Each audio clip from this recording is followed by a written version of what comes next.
I still remember the color of the light that day, not the attack, not the screaming that came later, the light. It was this soft amber, the kind you only get out past the Kepler reach, where the old dead star bleeds its last warmth across 100,000 kilometers of empty space. We used to call it the candle. All of us who flew medical routes through that sector. The candle. Because when you saw it through the forward ports, you knew you were close to home. Close to safe. Funny thing about safe. You never appreciate the word until somebody takes it away from you. My name doesn't matter much anymore. People know me by other names now. The ones the news feeds gave me, the ones the war gave me. But back then I was just Corbin. Junior medical logistics officer aboard the Meridian Grace, a hospital ship that had never fired a weapon in its 40 years of service. Never carried one. Not one single gun on the whole vessel. That was the point of us. That was the entire point. Let me tell you about the Grace before I tell you what they did to her. Because if you don't know her, if you don't understand what she was, then the rest of it won't land the way it should. You'll just hear numbers. And I don't want you to hear numbers. I want you to hear the ship.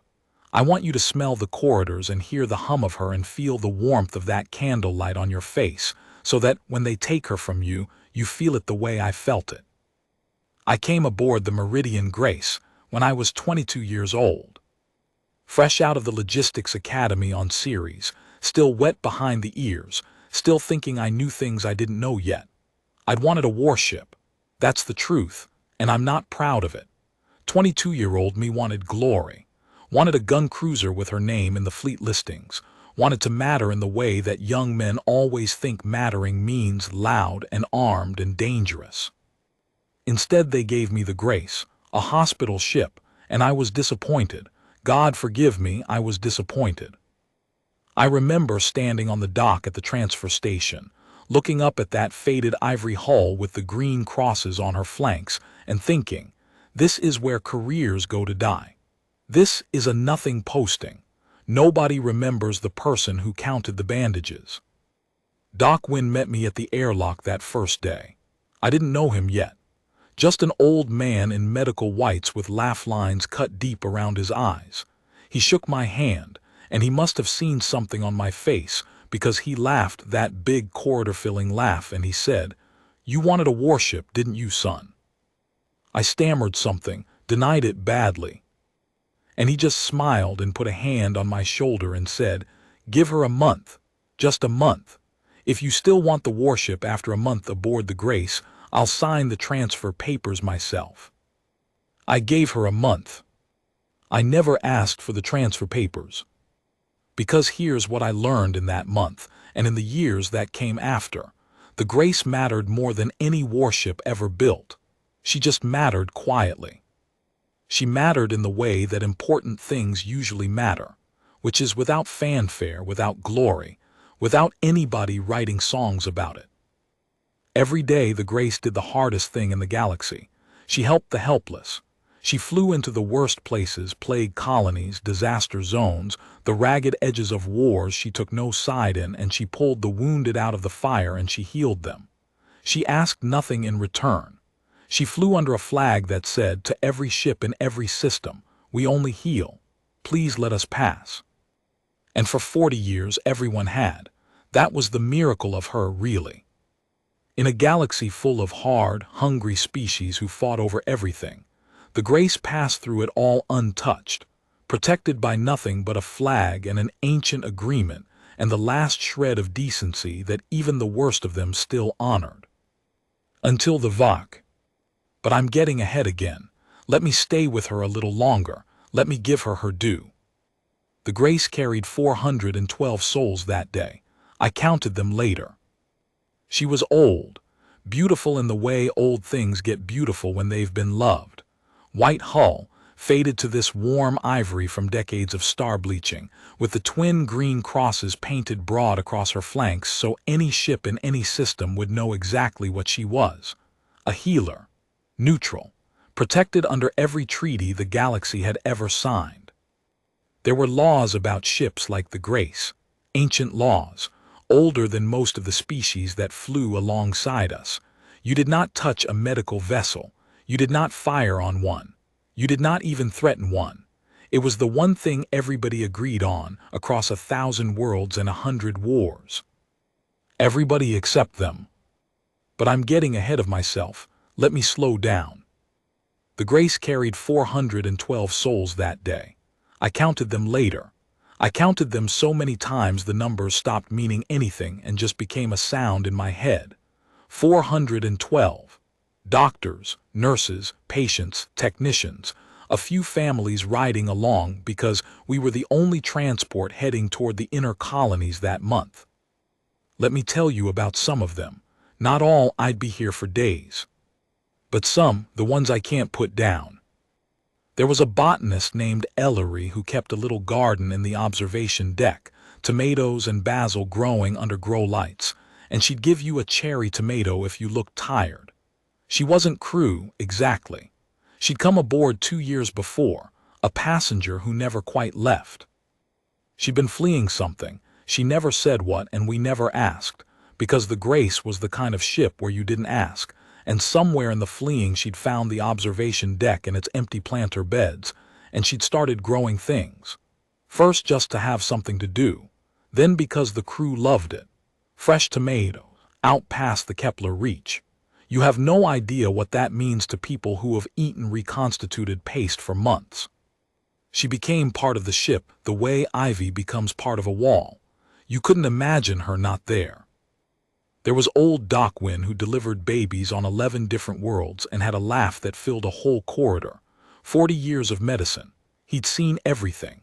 Plagues and famines and the aftermath of battles he took no side in. And none of it had made him hard.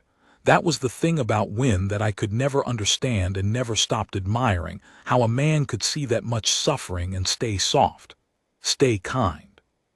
He used to say that the day the suffering stopped touching him was the day he'd know he'd become useless, and he'd walk out an airlock himself before he let that happen. He said it like a joke. He didn't mean it like a joke. There was Vasquez, our comms officer, who could make a busted transmitter sing, and who kept a photograph of a dog she'd left back on Earth taped above her console. She talked to that photo sometimes, when she thought nobody was listening. Told it about her day. I heard her once, and I never told anybody, because some things are private even on a small ship. There was Sana, one of our nurses, 7 months pregnant and stubborn as a stripped bolt, who should have taken leave months ago and wouldn't, because she said the patients needed her, and the baby could wait to be born until the rotation was done. Her husband was back on the inner colonies waiting for her. She used to hum to her belly while she worked. And there was a kid, maybe 9 years old, named Tam, who was recovering from a bone graft surgery on his leg and spent all day rolling up and down the halls in a hoverchair pretending he was piloting a fighter. He made engine noises with his mouth. He'd do strafing runs on the supply carts. The nurses pretended to be annoyed and weren't, not even a little. His parents had died in a mining accident on one of the outer worlds. That's how he'd hurt his leg, in the same collapse that killed them. And the Grace had taken him in the way she took everyone in, and half the crew had unofficially adopted him. He had 40 aunts and uncles on that ship who weren't related to him by anything but love. 412. Remember that number. It matters later. God, does it matter? The morning it happened started like any other. That's the thing nobody tells you about the worst days of your life. They don't announce themselves. They come dressed up like every ordinary Tuesday you've ever had. I was in the lower supply bay doing inventory. Boring work. The kind of work they give the junior officers so the senior staff don't have to be bored. I had a datapad in one hand and a mug of something that was pretending to be coffee in the other, and I was counting crates of coagulant serum, muttering the numbers under my breath. I'd been doing this exact task for 6 years by then. You'd think it would have gotten easier or faster, or that I'd have found some clever shortcut. I hadn't. Some things you just have to do the slow way. Count the crates, check the seals. Log the numbers, move to the next shelf. There's a rhythm to it that gets into your body after a while, a kind of meditation, and I'd stopped minding it years ago. Doc Wynn was right. I never asked for the transfer papers. That morning I was thinking about nothing in particular. About whether we'd restock at the inner colonies or push straight through. About a letter I owed my sister. About whether the coffee was worth finishing. It wasn't. It never was, but I drank it anyway out of habit, the way you do. There was music playing somewhere down the corridor. Somebody's old speaker, tinny and warm. One of those slow songs from Earth's 20th century that the older crew loved. I didn't know the name. Something with a piano and a woman's voice, low and sad and beautiful. I hummed along anyway because the melody had wormed its way into me over the weeks. I still can't hear that song. To this day. If it comes on somewhere, I have to leave the room. My wife knows. She's learned the first 3 notes and she'll turn it off before I even have to ask. The candlelight came through the small porthole and painted everything gold. The crates, the deck, my hands, the useless coffee, all of it gold. I remember thinking in a lazy sort of way that it was pretty, that I should appreciate it more. You have those thoughts sometimes on a quiet morning when you don't know it's the last quiet morning you're going to get. I felt the ship shift under my feet before I heard anything, just a little, a tremor. Like when a big transport passes too close and the wake catches you. I remember frowning at it. We weren't scheduled to pass anybody. This was empty space, neutral space. Nobody came out here except ships like us and the occasional cargo hauler that had gotten lost. Then the comm crackled overhead. "Attention all crew, this is the bridge." It was Vasquez, our comms officer. I knew her voice. Everybody knew everybody on the Grace, small ship in the ways that mattered. "We have an unidentified vessel approaching. 3 vessels, stand by." 3 vessels. I set my mug down on the crate. I don't know why I remember that. I set it down real careful, like it mattered. Like if I put it down gently enough the universe would stay the way it was. The music kept playing down the hall. "Unidentified vessels, this is the medical ship Meridian Grace." Vasquez's voice again, patched through so the whole ship could hear the exchange. She did that sometimes, kept us in the loop. "You are approaching a neutral hospital vessel operating under Treaty Article 9. We are unarmed. Repeat, we are unarmed. Please identify yourselves and state your intentions. Over." Silence. The kind of silence that has weight to it. I stood in that supply bay with 400 crates of medicine around me, and I felt the hair on my arms stand up. Just instinct. The oldest part of the brain, the part that knew about predators long before we had words for them, that part woke up and started whispering. "Unidentified vessels, please respond. You are approaching a protected medical vessel. We have wounded aboard. We have children aboard. Please identify yourselves." Still nothing. And then, I'll never forget this, the music stopped.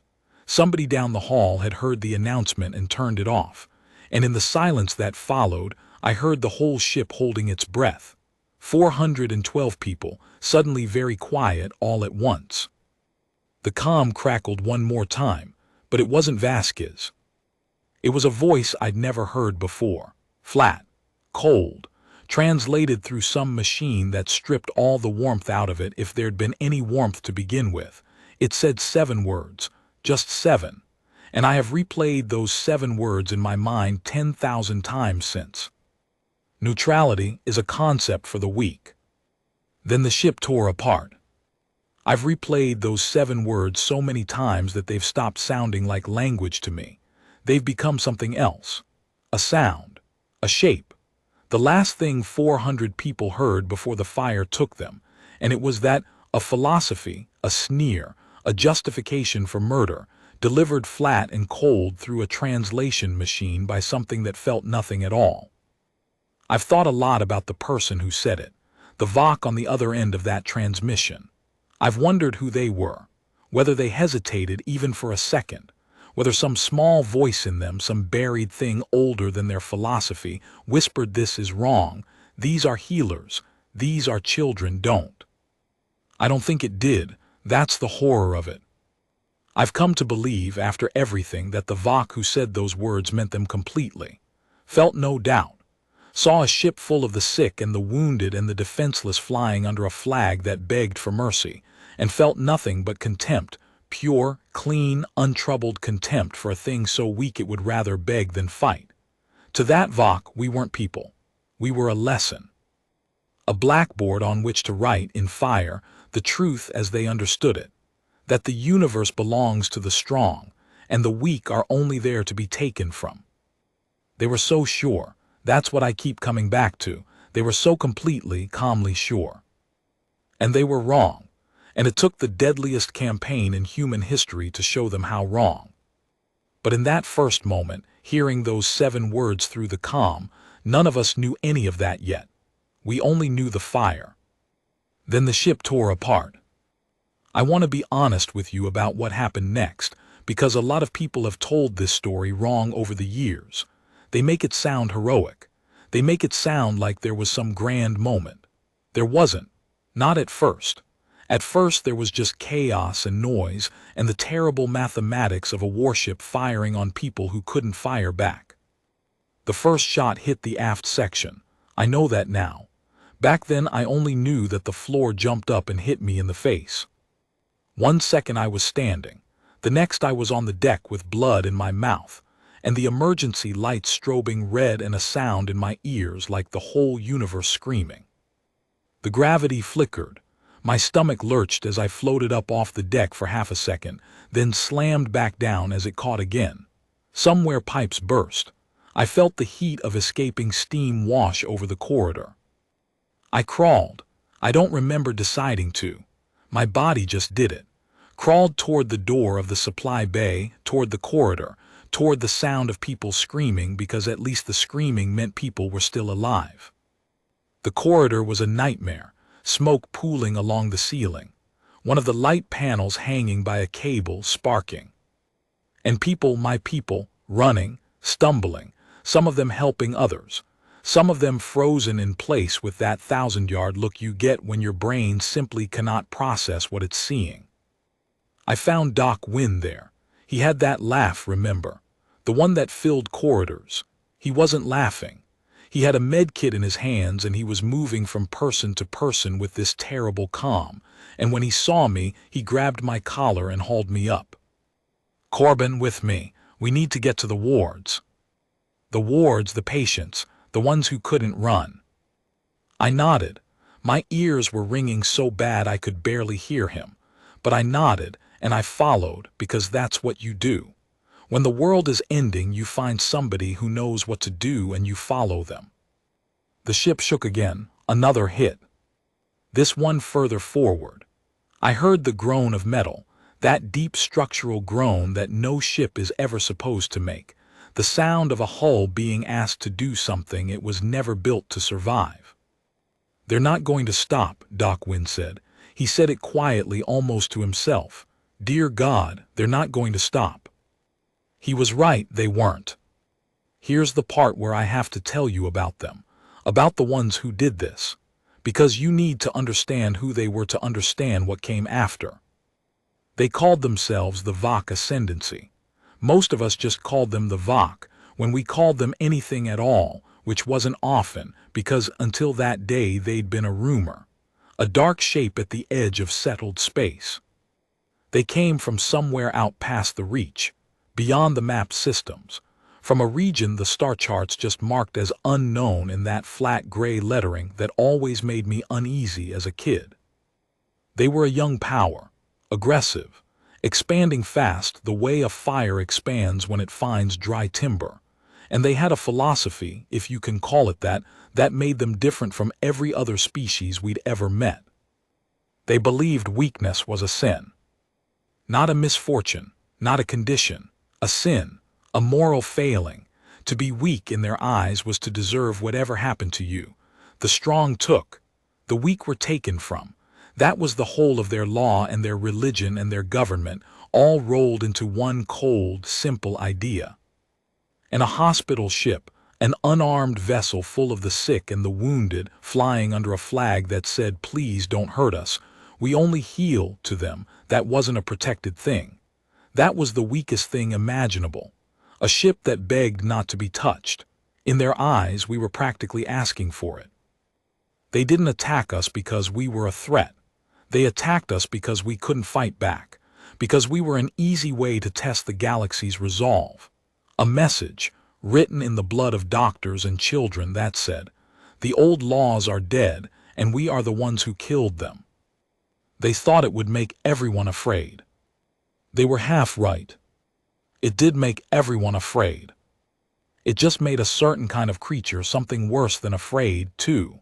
But we'll get to that. We reached the wards. Ward C, the big recovery ward, 40 beds and every one of them full. The patients who could move were already trying to. The ones who couldn't were reaching out with their hands, crying, calling for help, and the nurses, God bless the nurses, were moving between them like the ship wasn't dying around them. I have to stop here and tell you about the nurses, because in every telling of this story, the nurses get left out, and it makes me angry. It makes me angry in a way I can't always control. When a ship is dying, every instinct you have screams run. It's not cowardice. It's biology. It's 4 billion years of evolution telling you to get away from the thing that's killing you. Everything in your body, every cell, is shrieking at you to get to a pod and get out. And the nurses ignored it. Every one of them. They stood in Ward C with the ship coming apart around them, and they did not run, because running meant leaving the patients who couldn't run, and that was a thing they would not do. It wasn't even a decision watching them. It was just who they were.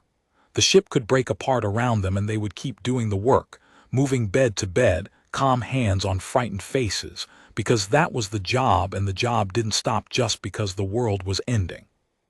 I've thought about courage a lot since that day. What it is, where it comes from, and I've decided that the loudest courage, the charge, the last stand, the heroic gesture, that's real, but it's not the deepest kind. The deepest kind is quieter. It's the nurse who stays. It's the person who keeps doing the unglamorous, necessary work in the middle of hell, not because anyone will ever know, not because there's glory in it, but because someone has to, and they will not leave it to be done by no one. That's the courage the Grace was made of. That's the courage the Vok couldn't understand and never saw coming. I saw Ellery there, the botanist. She'd come down from her garden to help, and she had a little boy in her arms, not Tam, a smaller one, maybe 4, one of the patient's children, and she was singing to him. Singing. The ship was breaking apart, and this woman was singing a lullaby to a frightened child because it was the only thing she had left to give. Her voice was shaking. She sang anyway. The same low, sad, beautiful register as that song from the corridor. And I thought, absurdly, in the middle of everything, that's where I heard it. She must play that song in her garden. And there was Tam, the 9-year-old, the one with the hover chair and the bone graft. He'd wedged himself into a corner and he was crying, but quiet, trying to be brave the way kids do when they think crying will make the grown-ups more scared. He had his hands over his mouth to keep the sound in. 9 years old and already trying to protect the adults from his own fear. Doc Wynn started barking orders. "Corbin, get the ambulatory patients to the escape pods on deck 2. Move them in groups of 6. Go now." I moved. I want to tell you I was brave. I wasn't. I was terrified out of my mind.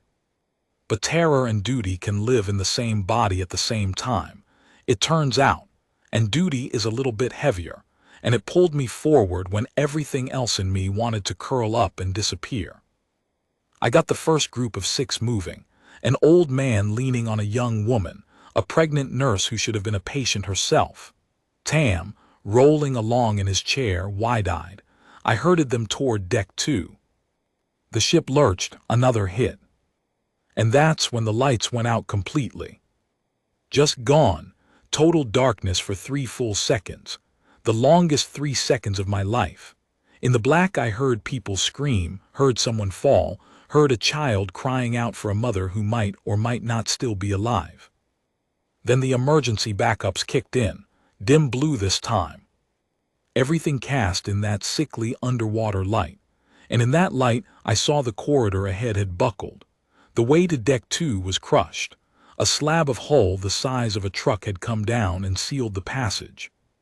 "We can't get through," I heard myself say. My voice sounded far away. "The pods on 2 are cut off." The pregnant nurse, her name was Sana, I learned later. She grabbed my arm. "There are pods on Deck 4, aft section." Aft section took the first hit. "They might still be intact. We have to try." She was right. Of course she was right. Trying was all we had. So we turned around. We went back, past Ward C, deeper into the wounded ship, toward the part that had been hit first, because the alternative was to stand still and die, and standing still and dying is not a thing human beings are built to do. We're built to try, even when it's stupid, even when it's hopeless. We're built to keep trying right up until the last second, because some ancient stubborn thing in us refuses to accept the end until the end has already happened. That stubbornness, hold on to that. It's the whole story, really. Everything that came after came out of that one refusal. The aft section was hell. The hit that started all this had torn a hole in the outer hull, and the emergency bulkheads had slammed down to seal the breach, but they hadn't fully caught. There was a wind. In a spaceship. A wind howling toward the breach, the ship's precious air being sucked out into the void through a gap the bulkhead couldn't quite close. We had to cross that section to reach the pods. Doc Wynne had caught up with us by then, along with 2 more nurses and Ellery still carrying that little boy. 8 of us, plus 12 patients, standing at the edge of a corridor that wanted to breathe us all out into space. "The pods are on the far side," Doc Wynne said, shouting over the wind. 40 meters. There's handholds along the wall. We go one at a time. We clip onto the emergency line. We do not let go. Understand? You do not let go." Nobody moved. 40 meters, with the void pulling at you, with the wind screaming, with patients who could barely walk. "I'll go first," said a voice. It was Tam, the kid, 9 years old, one leg in a graft brace, and he pushed himself up out of that hover chair and stood on his one good leg and said, "I'll go first, so everybody sees it's okay." I have thought about that moment every single day since. A 9-year-old boy. He was so scared he was shaking. And he stood up anyway on one leg and volunteered to cross 40 meters of death first, so that the grown-ups wouldn't be afraid. Doc Wynne's face, I saw something break in it and something else harden. He knelt down and he clipped the emergency line to Tam's belt himself, and he said, real quiet, "You're the bravest man on this ship, you know that." And Tam said, "I'm not a man yet." And Doc Wynne said, "You're closer than most." We got them across, all 12 patients, all 8 of us. It took 20 minutes that felt like 20 years, the wind clawing at us the whole way.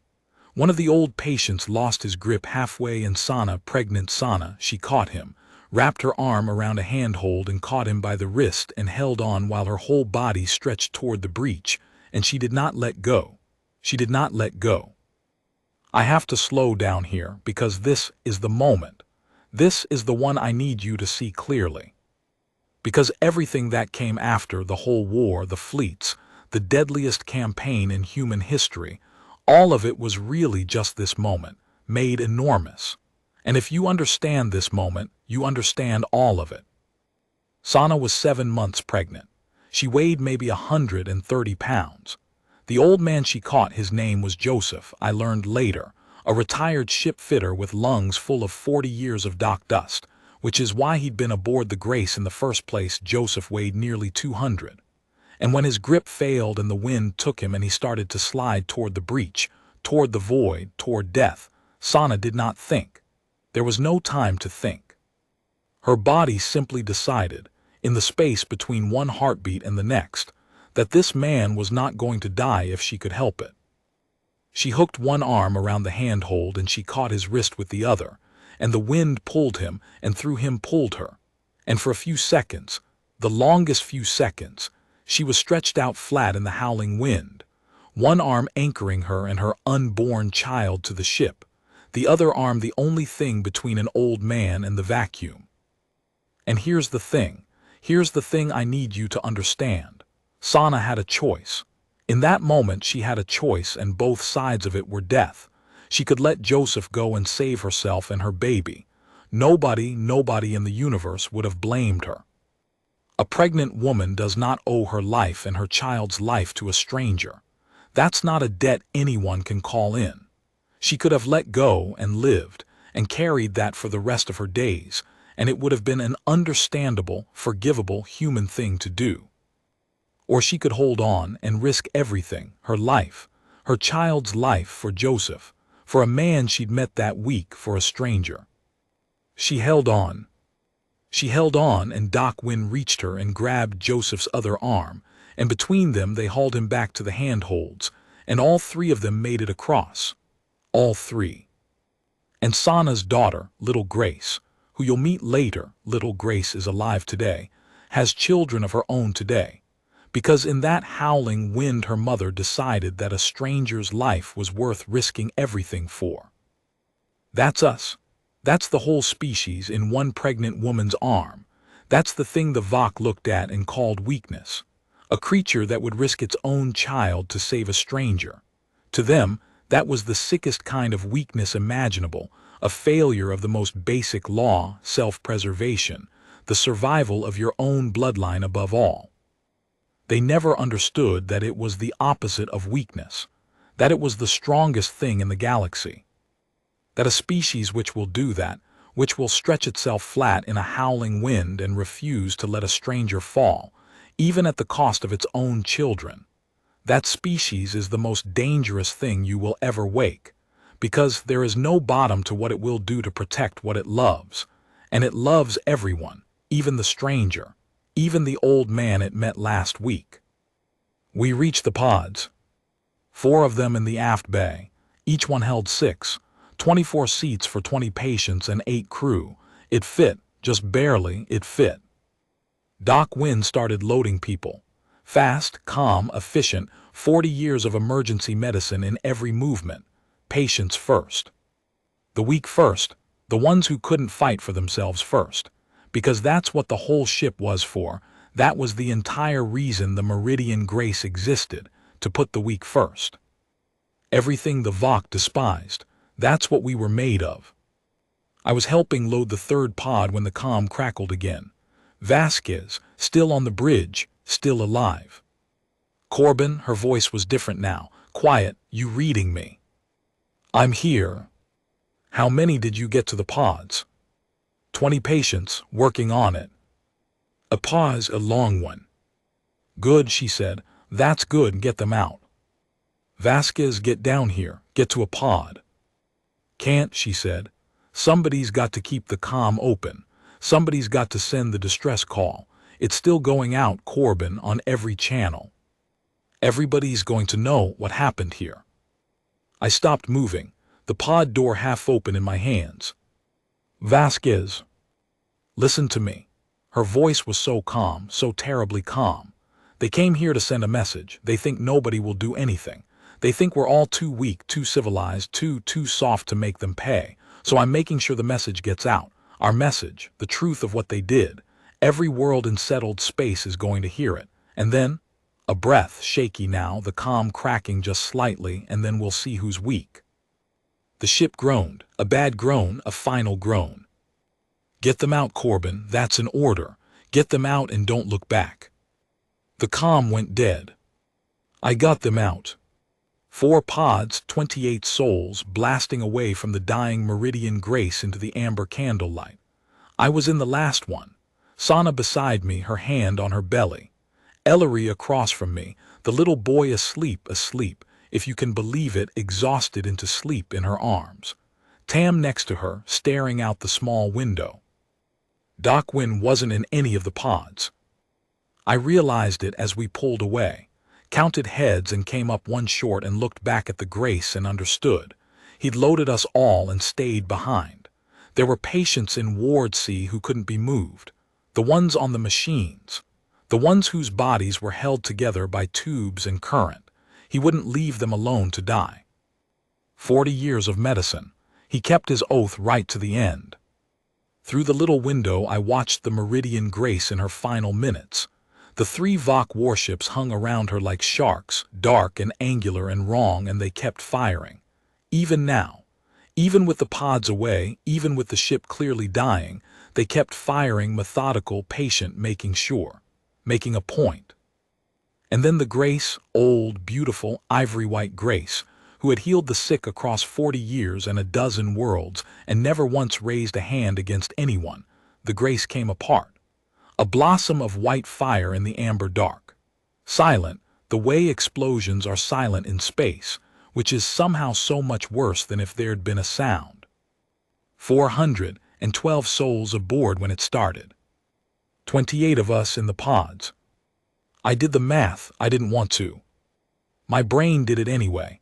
384 people. Doctors, nurses, patients. Doc Wynn.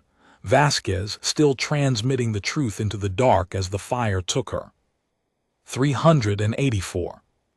The little boy in Ellery's arms woke up then. He looked out the window at the fire and he asked, in that small clear voice children have, "Is that our ship?" And Ellery said, It was our ship. Where do we go now? Nobody answered him, because the truth was, we didn't know. We were 4 escape pods drifting in neutral space with the wreckage of a hospital ship behind us and 3 warships that might decide to finish the job at any moment. But the Vok didn't finish the job. That was their mistake, the first of many, though they didn't know it yet. They let the pods go. 28 witnesses. They wanted witnesses, you see. What's the point of a message if nobody survives to spread it? They wanted us to live. They wanted us to run home and tell everyone how the Vok Ascendancy had swatted a hospital ship out of the sky like it was nothing, to make the whole galaxy taste that fear. They wanted us to spread their terror for them. We spread something else instead. The pods drifted for 11 hours before the rescue came. 11 hours in a metal-can the size of a small room, 28 people, breathing recycled air and not talking much because what was there to say? The little boy cried some. Tam held his hand.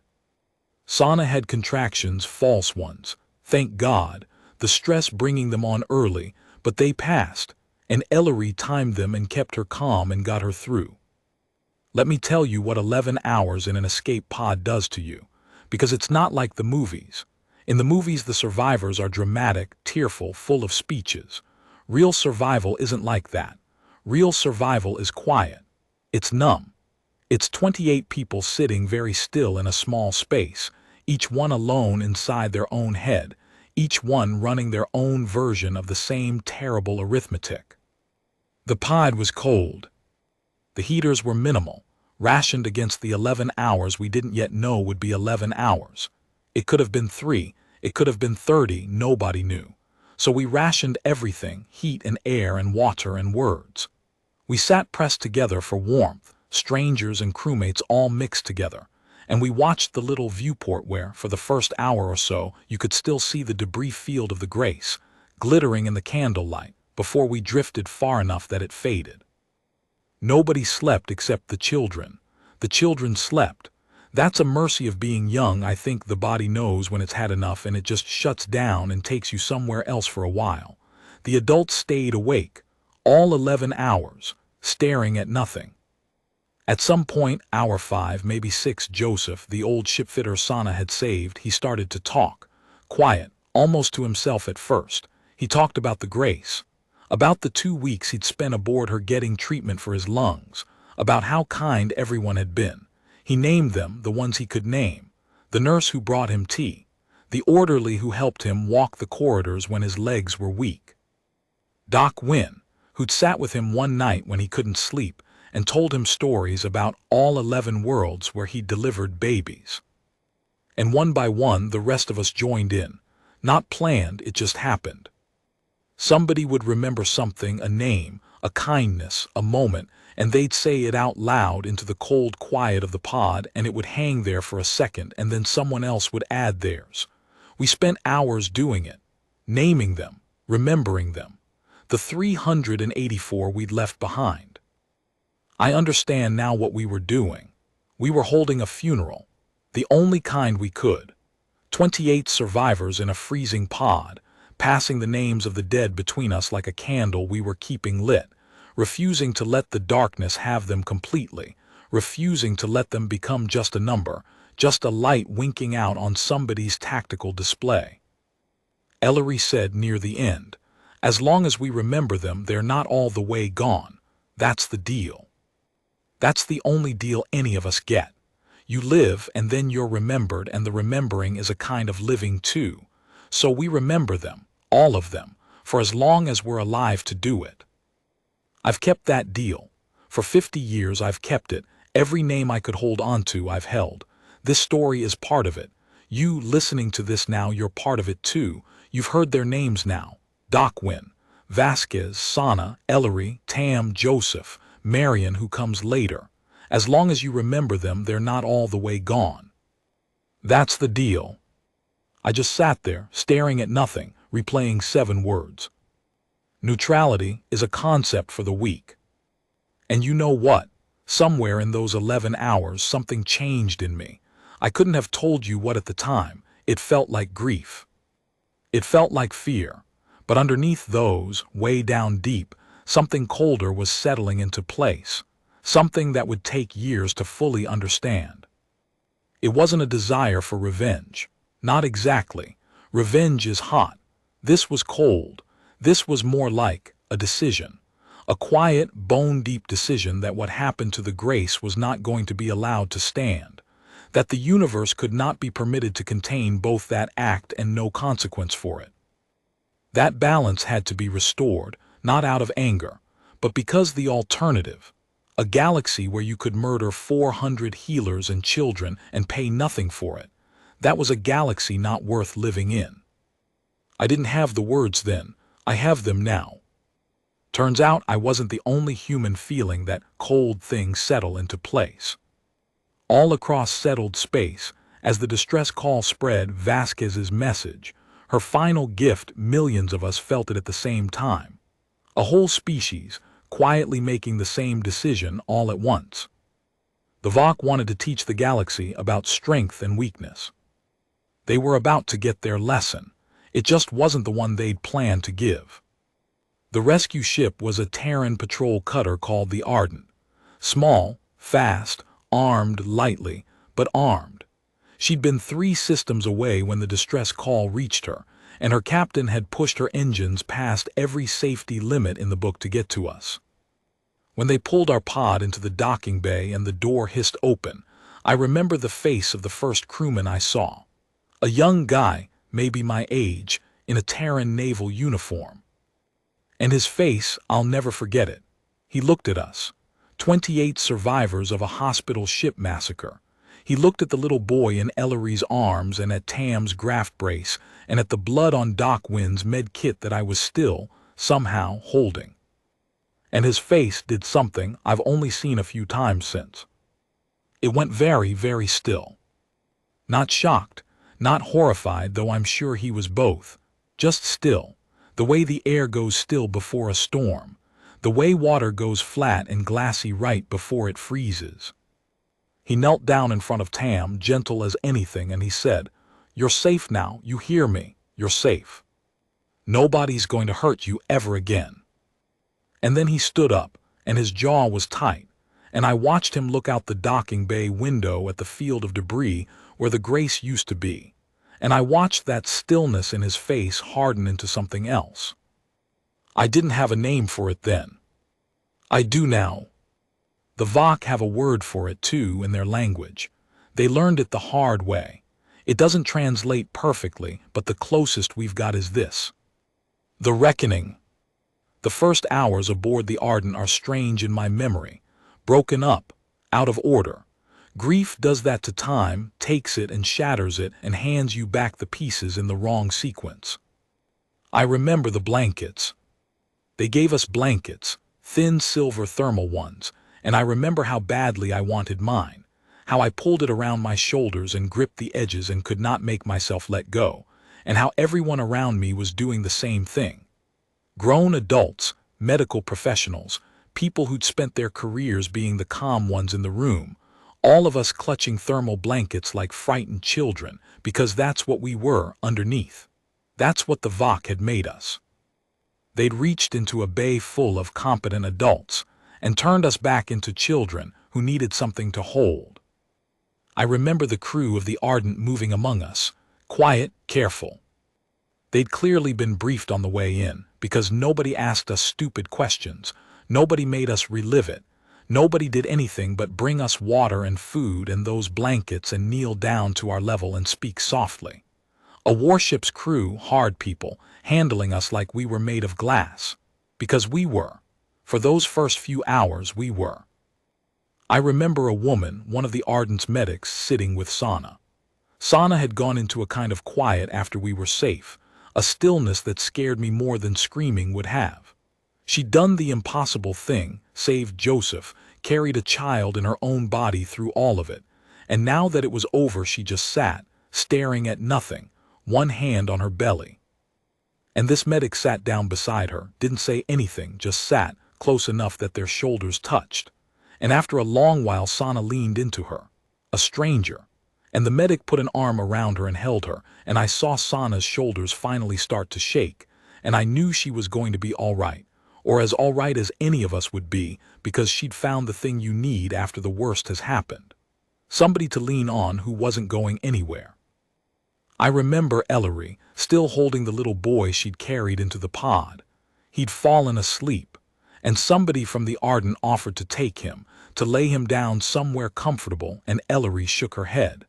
Just shook her head, no, and held him tighter. She wasn't ready to let go of the one thing she'd managed to save.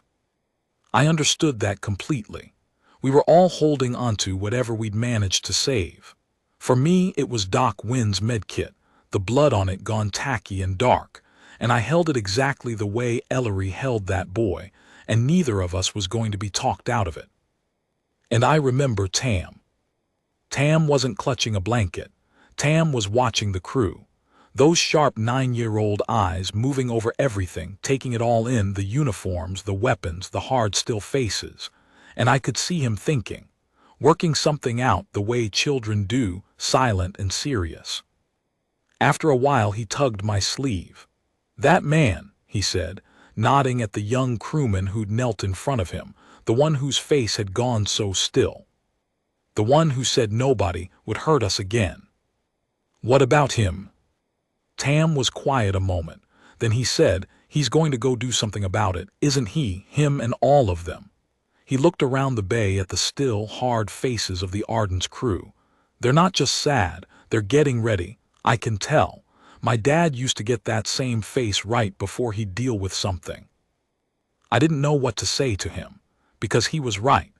He was 9 years old and he was already right, already reading in those still faces the thing that the whole galaxy would come to read there soon enough. "Maybe," I said, "I don't know, Tam." "They will," he said, certain, calm. "Somebody hurt the doctor, somebody hurt all those people. You can't just let that happen. Somebody has to go do something about it." He settled back against Ellery's side, next to the sleeping boy.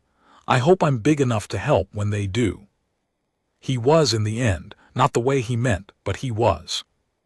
I've thought about that moment so many times. A 9-year-old boy, hours out of a massacre, already understanding in his bones the thing the Vok had never once considered, that you cannot do what they did and simply walk away. That some acts reach into everyone who witnesses them and light a fire that does not go out. Tam saw it in the crew's faces before any of the rest of us put it into words. Children see clearly sometimes. They haven't yet learned all the ways adults teach themselves not to. The captain of the Ardent was a woman named Okonkwo. Iron-gray hair cut short, eyes that had seen a lot and forgot none of it. She came to see the survivors personally. Once we'd been fed and given medical care and blankets that we clutched like children even though we were mostly adults. She sat down across from me, just me. Somebody had told her I was crew, that I'd gotten the patients to the pods. "Tell me what happened," she said. "All of it, take your time." So I told her, the candlelight, the 3 ships, Vasquez's calm voice, the 7 words, Doc, Win and Tam, and the 40-meter crossing and Sana catching the old man by the wrist, the Grace coming apart in silent fire. She listened to all of it without saying a word. When I was done, she sat quiet for a long moment. Then she said, "They let the pods go on purpose." "Yes." "They wanted witnesses." "Yes." She nodded slowly. "They wanted you to be afraid, and they wanted you to make everyone else afraid." "Yes." Captain Okonkwo leaned forward, and she said something to me that I have carried in my chest for the rest of my life. She said, "Then let's make sure the message they hear back is one they never forget." I didn't fully understand what she meant, not yet. We all would. Because Vasquez's distress call had reached more than just the Ardent. It had reached Earth. It had reached the colonies. It had reached every human world in settled space, and it had carried with it the full recording.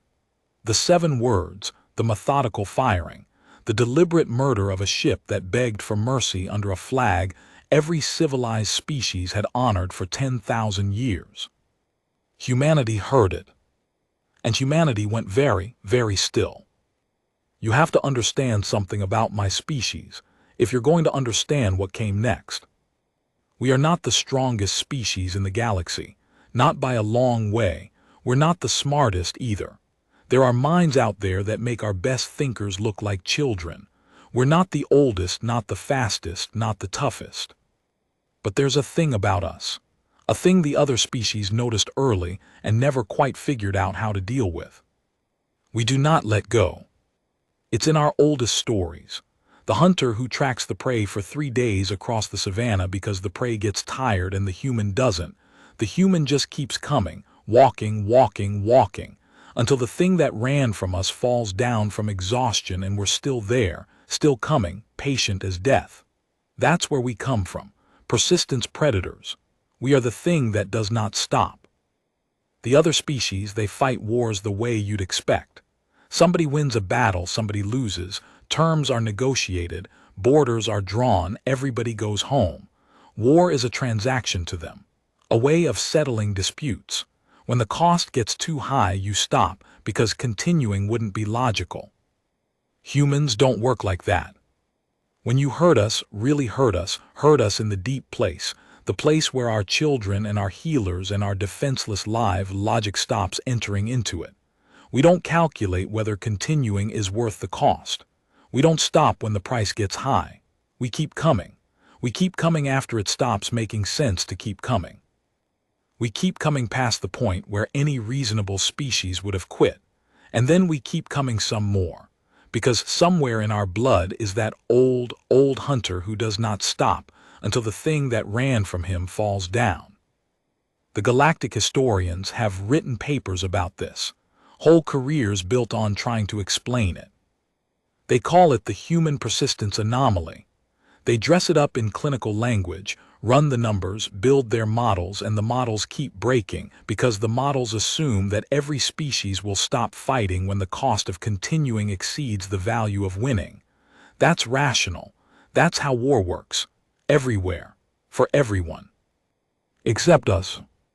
There's a xenopsychologist, a Sethari, one of the old careful contemplative species, who wrote the definitive study, years after the war. And she put it more plainly than any human ever managed. She wrote that the fundamental error the Vok made, the error that doomed them, was that they looked at humanity and saw a soft species, a weak species, a species that flew hospital ships and grew tomatoes and sang lullabies to frighten children. And they concluded, reasonably, by every measure their philosophy provided, that such a species would break easily. They did not understand, she wrote, that in humans, softness is not the opposite of hardness. In every other species she had studied, an individual or a people was located somewhere on a line between gentle and fierce, and the gentle ones were gentle, and the fierce ones were fierce, and you could tell which was which and plan accordingly. Humans, she wrote, are not on that line. Humans are gentle and fierce, both at once, at maximum, all the time. The same human who sings a lullaby to a dying child will, an hour later, walk unarmed across 40 meters of vacuum to save a stranger, and a year later cross the galaxy to destroy the thing that made that child die. It's not a contradiction, she wrote. It only looks like one from the outside. From the inside, it's a single thing. The gentleness and the ferocity come from the same root, and the root is this.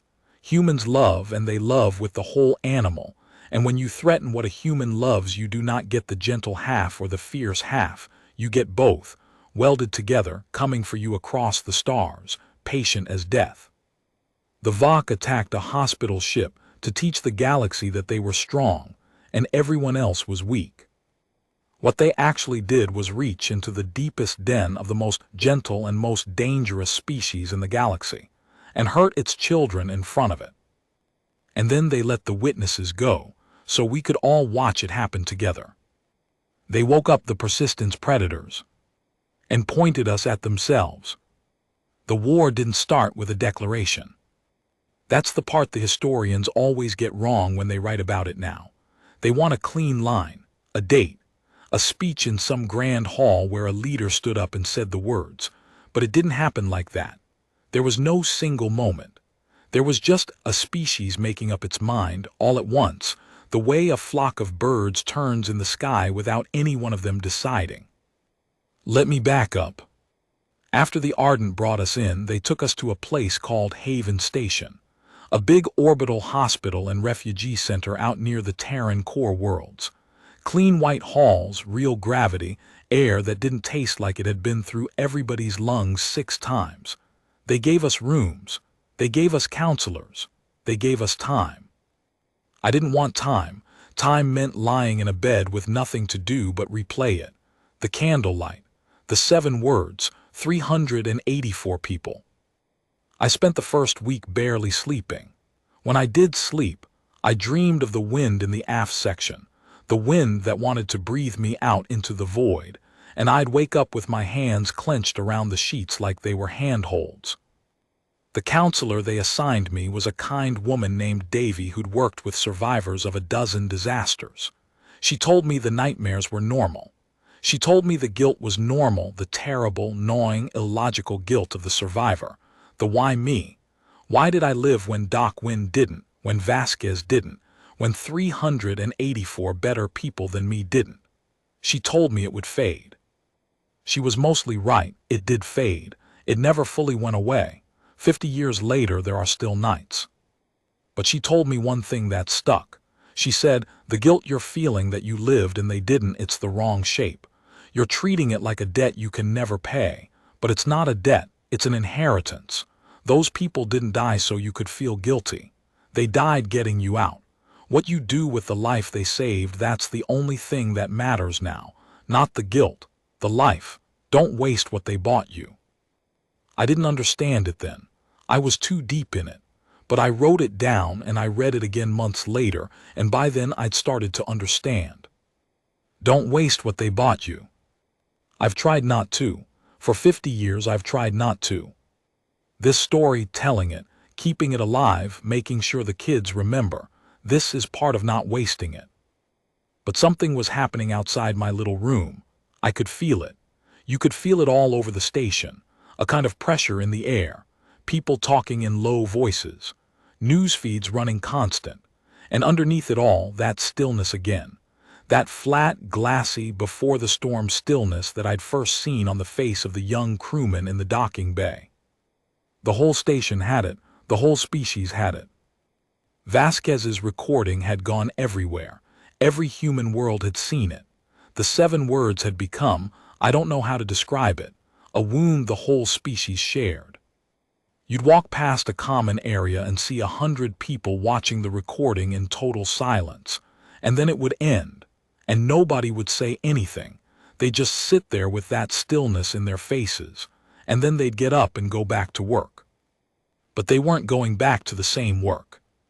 Factories that made cargo haulers started making warships. Shipyards that hadn't built a military vessel in a generation lit their forges.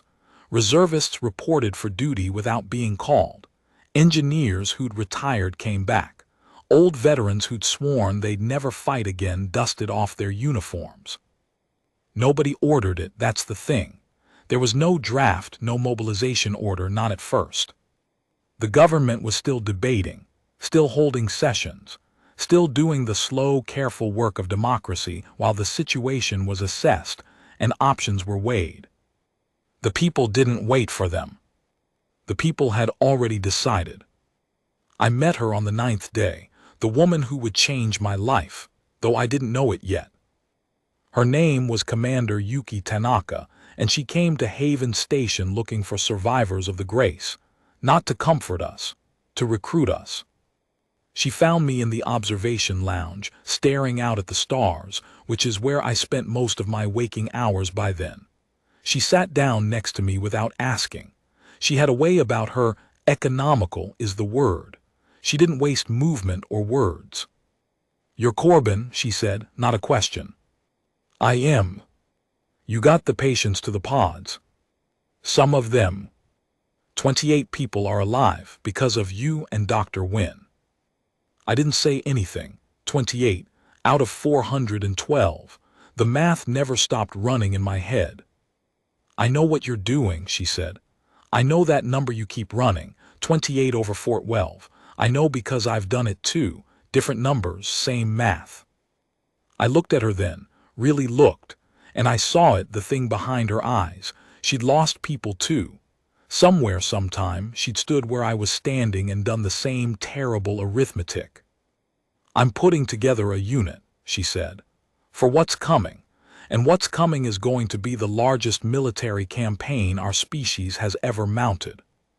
I need people who understand what we're fighting for, not soldiers who have been told to hate the Vok, people who have seen what the Vok are, people who were there." "I'm not a soldier," I said. "I'm a logistics officer. I count crates of coagulant serum." "I don't need you to shoot," she said. "I need you to remember. I need you to remember every detail of what they did, and I need you to make sure every man and woman in this fleet knows it too. Because when this gets hard, and it will get hard, harder than anyone's ready for, people are going to need to remember why. You're going to be the why, Corbin. You and the others who were there." I turned back to the stars. "Why should the galaxy care?" I asked. "About one hospital ship, people die in wars all the time. Why is this different?" Commander Tanaka was quiet for a moment. Then she said, "Because there are rules. There have always been rules. Even in war, even in the worst of it, there are things you do not do. You do not fire on the wounded. You do not kill the healers. You do not murder children under a flag of mercy. Every species that ever crawled up out of the mud and looked at the stars figured out those rules eventually, because without them there's no floor. There's no bottom. There's just an endless fall into something too dark to have a name." She stood up. "The Vok kicked out the floor," she said. "They looked at the oldest rule in the galaxy and they spat on it, and they did it on purpose to prove they could. And if nobody stops them, if the whole galaxy just shrugs and lets it happen, then the floor is gone for everyone, forever. Then every hospital ship, every refugee convoy, every school and orphanage and shelter on every world becomes fair game. That's the galaxy the Vok want to build, one with no floor."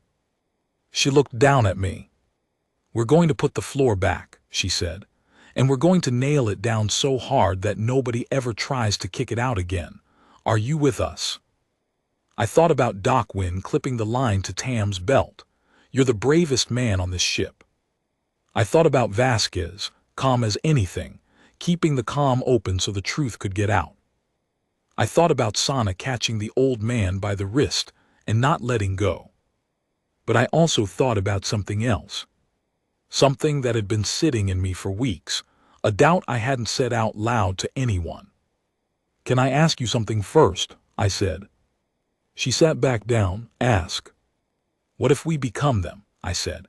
"What if we go out there full of righteous fury to punish the ones who murdered the helpless, and somewhere along the way we forget why we came and we start murdering the helpless too, It happens. I've read the histories. It always happens. The ones who set out to destroy the monster become the monster. What makes us different? What stops us from turning into the exact thing we're going to war against? Tanaka didn't answer right away. She looked at me with something like respect, actually, like I'd asked the one question worth asking. Nothing stops us, she said finally. That's the honest answer. There's no law of the universe that keeps us from becoming them. It's a real danger. It's maybe the realest danger there is. We could absolutely go out there and lose ourselves and come home as monsters. It's happened to better people than us in better causes than this. Then how? The only thing that stops it, she said, is that we watch for it every day. We keep asking the question you just asked. Are we becoming them?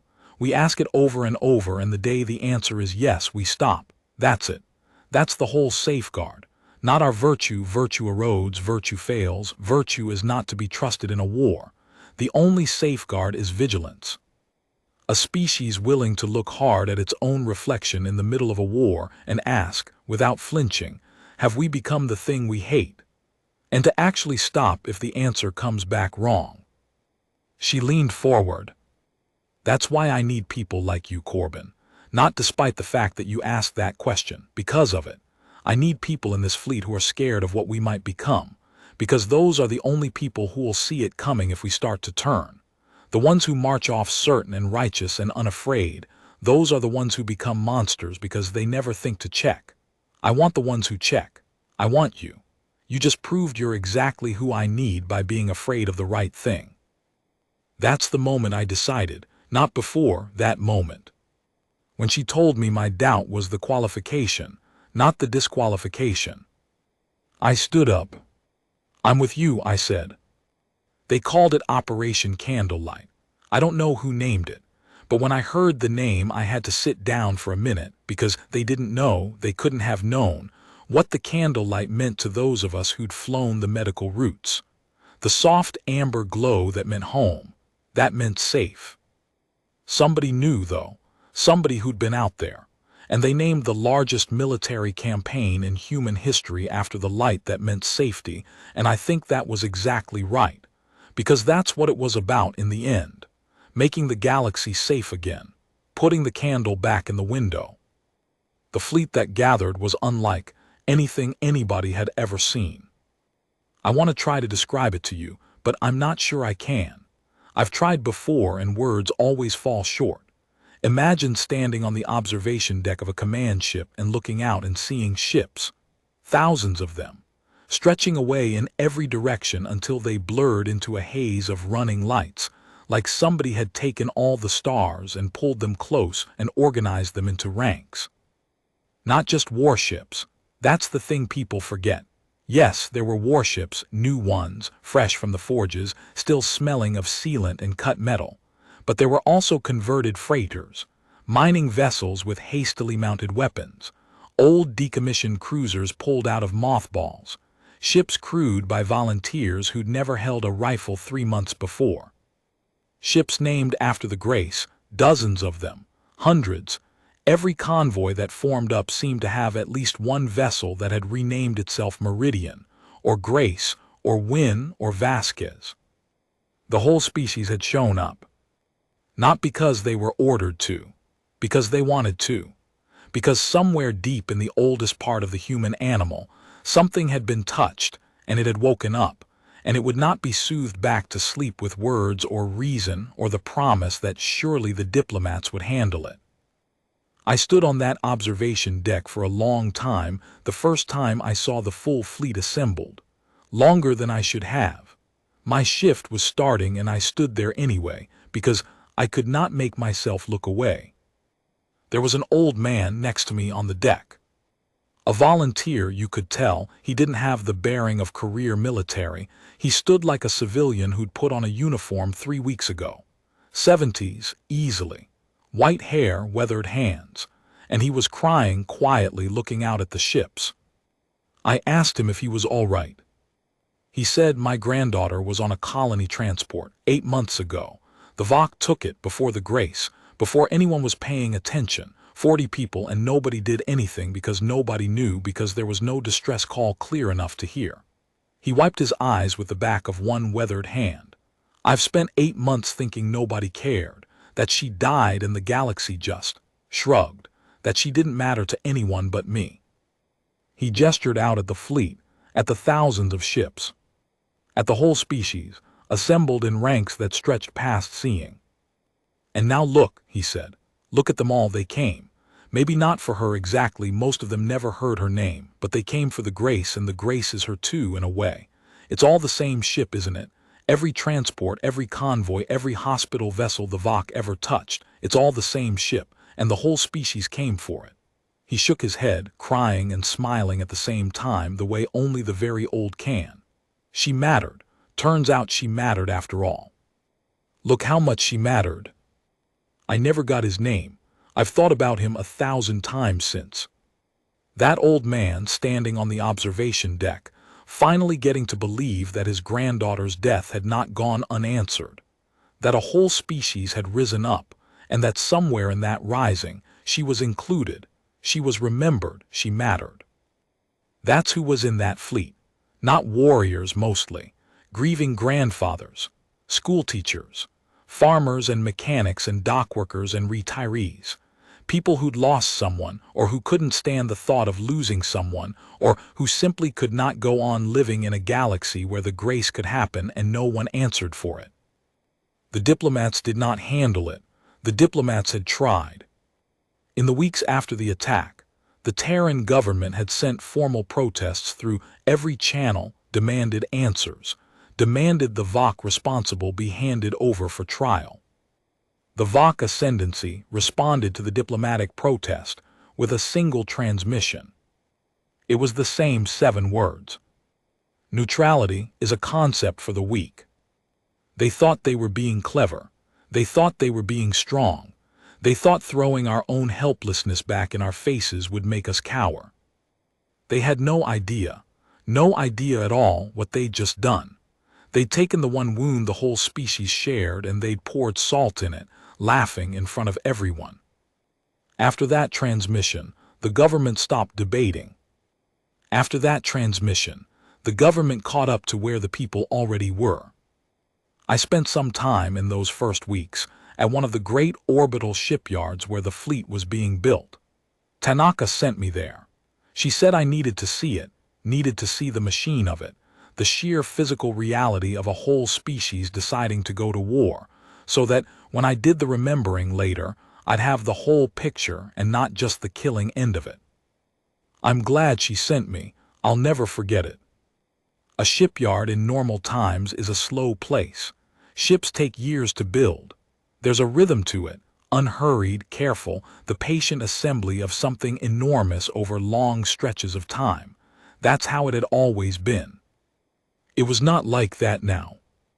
The yard I visited was working at a pace that should not have been possible.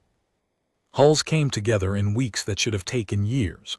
The forges never cooled. The whole vast structure of it, kilometers of scaffolding and dock and assembly frame, blazed with light around the clock, shift after shift, because nobody wanted to stop, because stopping felt like betrayal. I watched a hull get laid and plated and powered in the time it used to take just to survey the site. The people doing it weren't cutting corners. They were just awake. All the way awake. In a way I'd never seen people be awake, pouring themselves into the work like the work was the only thing keeping them upright. And maybe it was. I talked to a welder there. A young woman, couldn't have been 25, with burns healing on her forearms where a seam had spat molten alloy at her. She was working a double shift.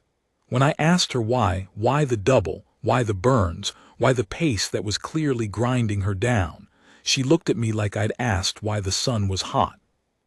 Because every day I finish a hull, she said, is a day sooner somebody's kid doesn't end up like the ones on the Grace. She flexed her burned arm, winced, kept working. I can't fly the ships. I'm no good with a rifle. I tried, I'm hopeless, but I can build, so I build. That's my part. Everybody's got a part. This is mine, and I'm going to do it until my hands fall off, because those healers didn't stop when it got hard either. Doc Wynn didn't quit on his patients. so I don't quit on my hulls. She knew the story. Of course she knew the story. Everybody knew the story by then. Doc Wynne staying behind with the patients who couldn't be moved had become a thing people said to each other, a shorthand, a standard you held yourself to. Doc Wynne didn't quit. I heard it a dozen times in that yard. From welders and engineers and kids barely old enough to enlist. It had become the measure. When the work got too hard and you wanted to stop, you thought about the old doctor who'd stayed and you didn't stop. That's what a single act of ordinary courage does, if enough people see it. It becomes a floor under everyone else's behavior. Doc Wynne probably never imagined in the last minutes of his life that a burned young welder 100 light years away and a year in the future would keep working through her exhaustion because of what he'd done. But she did. His courage outlived him and went to work in other hands. That's the only kind of immortality I actually believe in. I watched the enlistees too. The new ones, the young ones, coming through the yard on their way to the ships, and they surprised me. I don't know what I'd expected. Bloodlust maybe. Rage, the hard hunger of people going to war. That's not what I saw. What I saw mostly was something quieter and more frightening than rage, a kind of settledness. These kids weren't going to war in a fury. They were going the way you go to a thing that simply has to be done, that there was never any real question of not doing. Calm, grim, certain.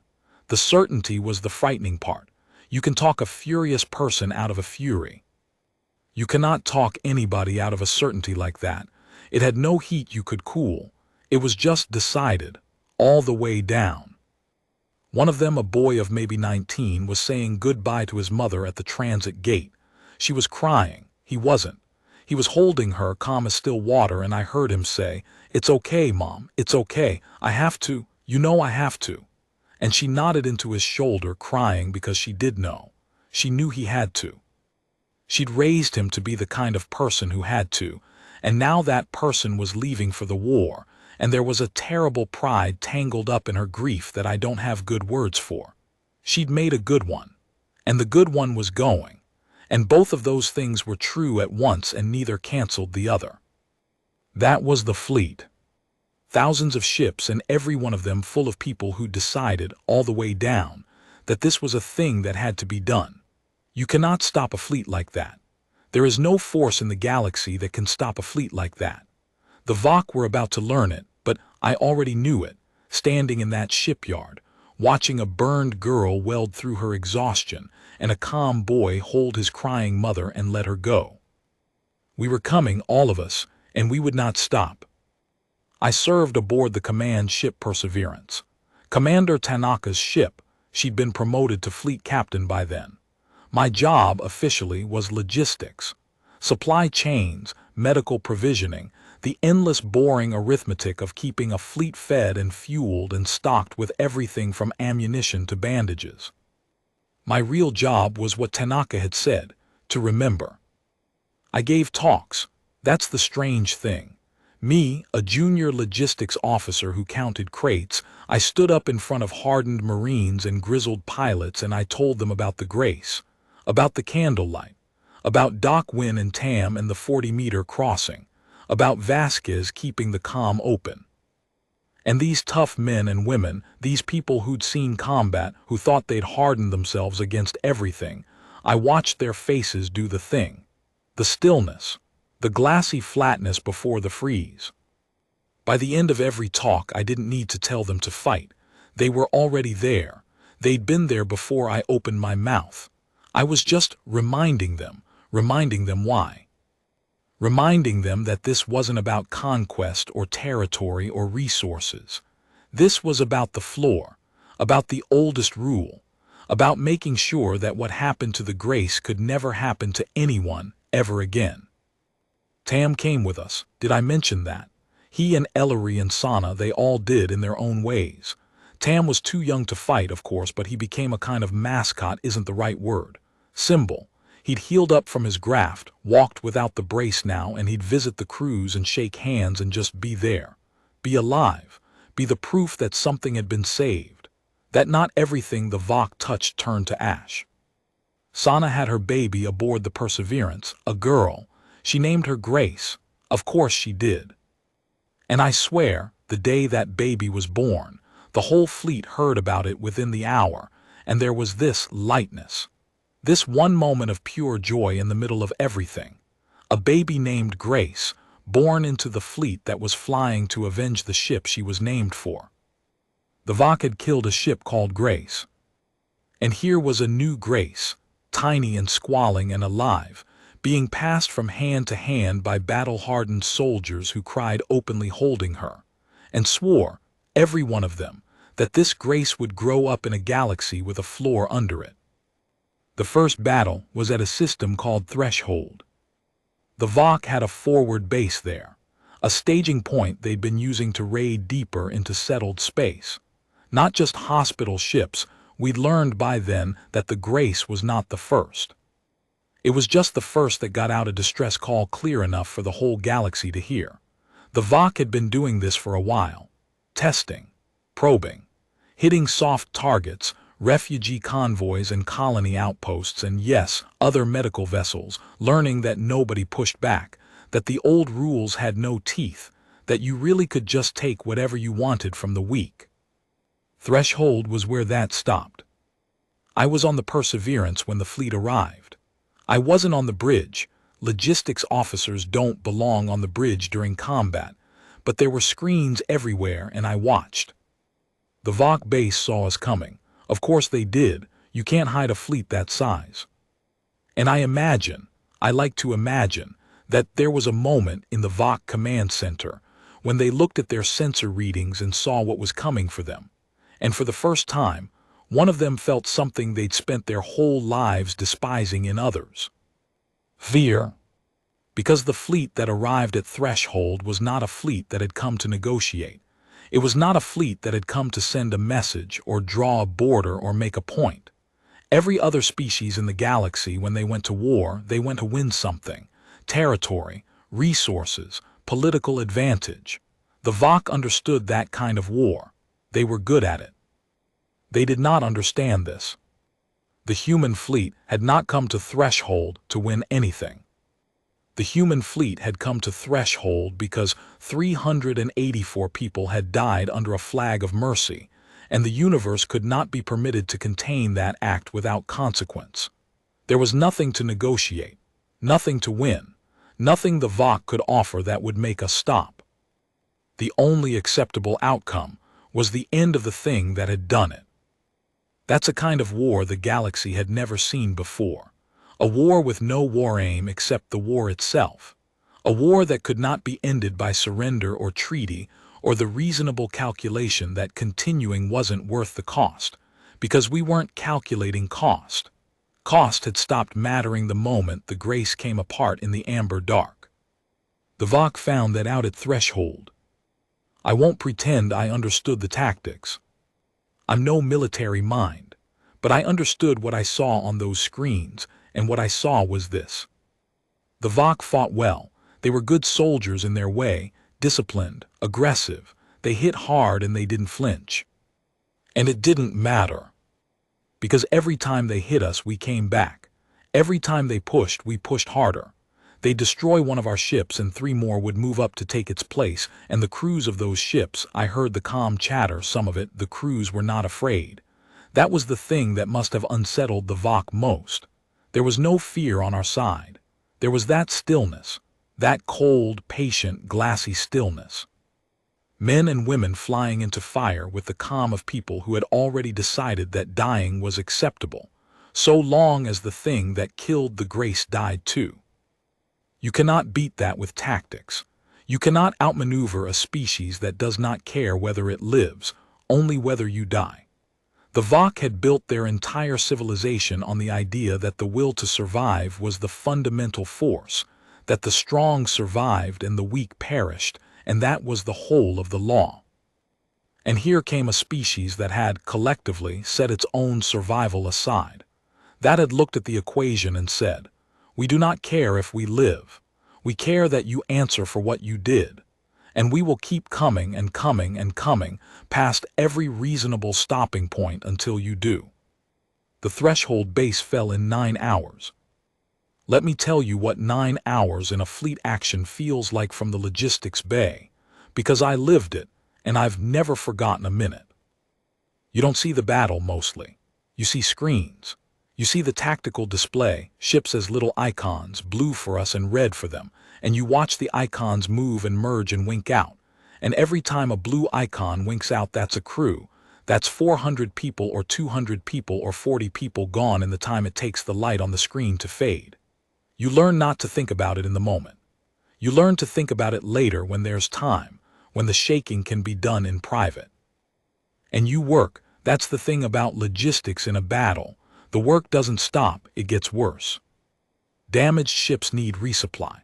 The medical bays, we had medical bays, of course we did. We were humans. We brought healers to war the way we brought guns. The medical bays fill up, and they need blood and coagulant and burn treatment and hands. Always more hands, and the requests come in faster than you can fill them. And you fill them anyway, faster than you can, because on the other end of every request is a person bleeding. I ran coagulant serum for 9 hours straight.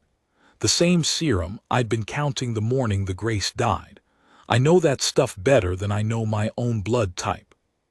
And for 9 hours I moved it, crate after crate, from storage to the medical bays. And I did not stop and I did not slow, because that old hunter was in me too, the one that does not stop. And I'd found my own 40 meters to cross, over and over all day long. At hour 6, a young Marine came through my bay. Wounded, nothing fatal, a burn along one arm, but they'd pulled him off his ship when it was crippled and he was waiting for reassignment, and he was pacing, furious, desperate to get back into it.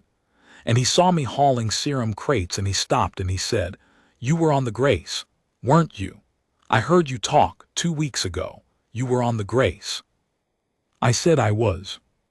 And this kid, burned, exhausted, 6 hours into hell, he grabbed my hand and he shook it and he said, "We're getting them for you. You hear me? We're getting them.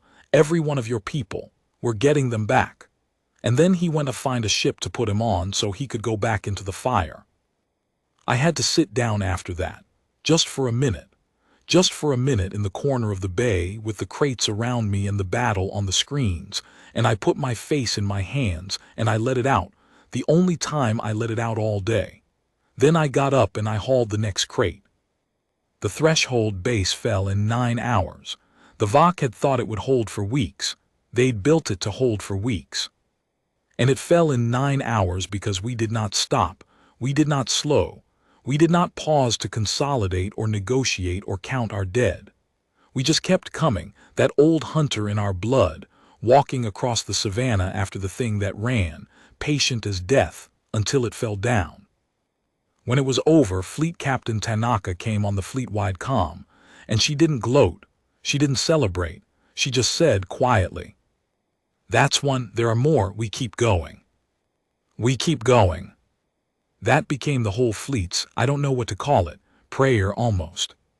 Whenever things got hard, whenever the losses mounted, whenever some system fell and we counted our dead and the number was terrible, somebody would say it, quiet, and then somebody else, and then it would spread through the whole fleet, ship to ship, voice to voice.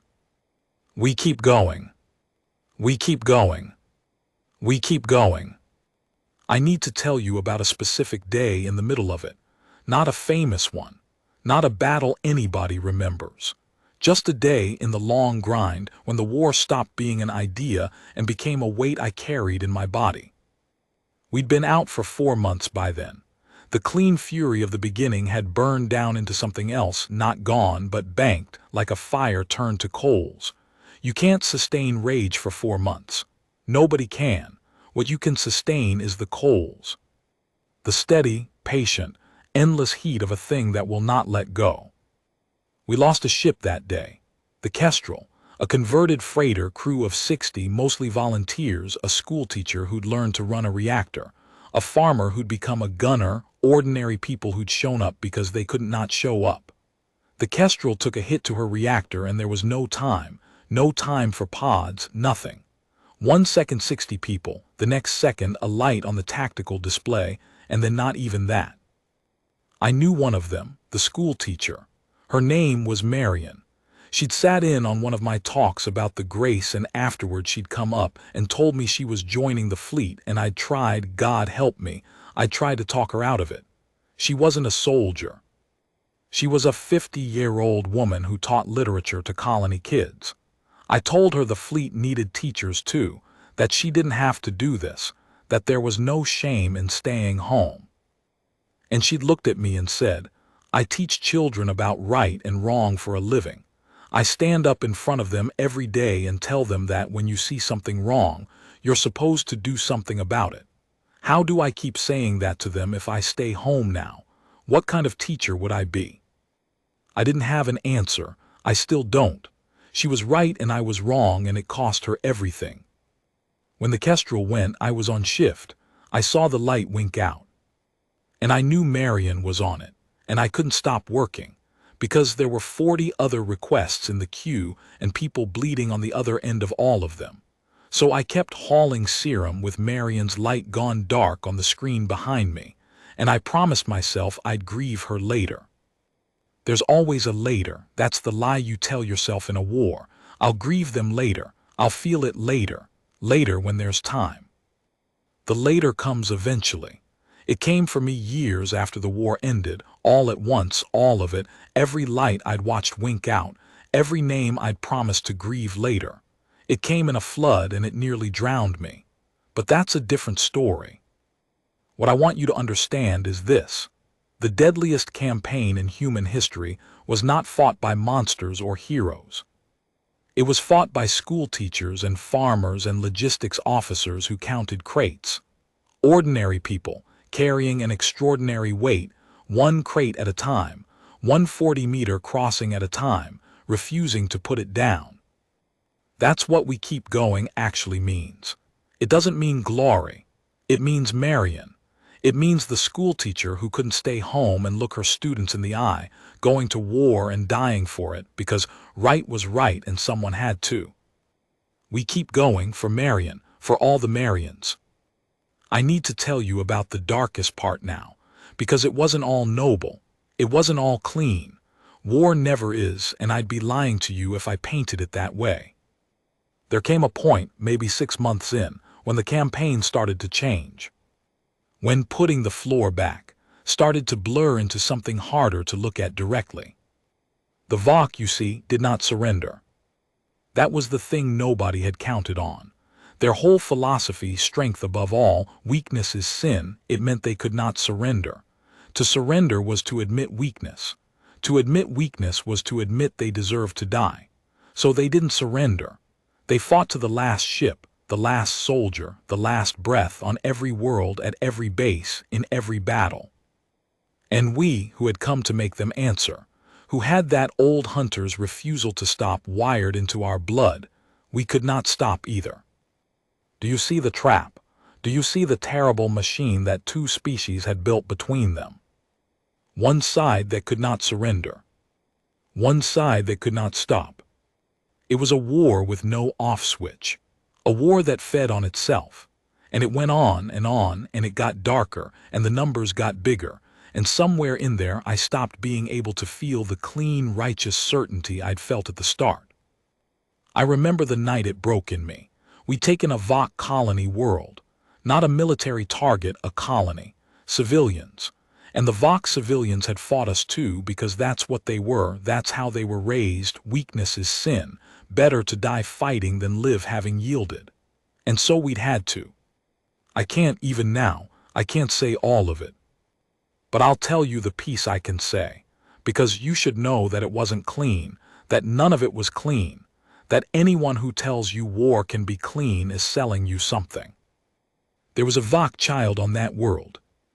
I saw it from a distance through a viewport in the aftermath. A Vok child standing over the body of what I assume was a parent in the smoking ruin of what had been a home, and the child was not crying.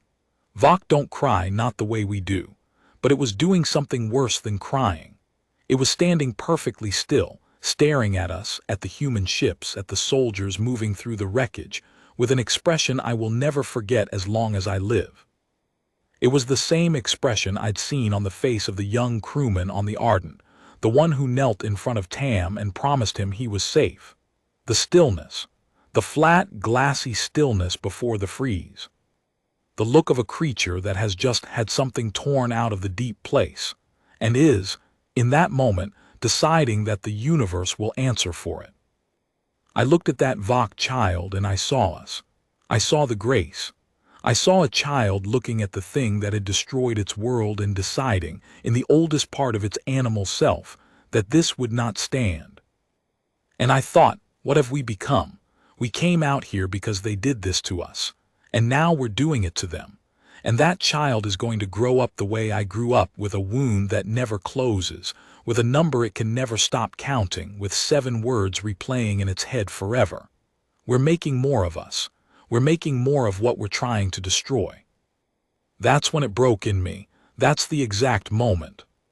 Standing at a viewport, looking at a still-faced Vok child in the ruins of its home, realizing that the machine we'd built, the war with no off switch, the side that couldn't surrender against the side that couldn't stop, that machine did not care about righteousness.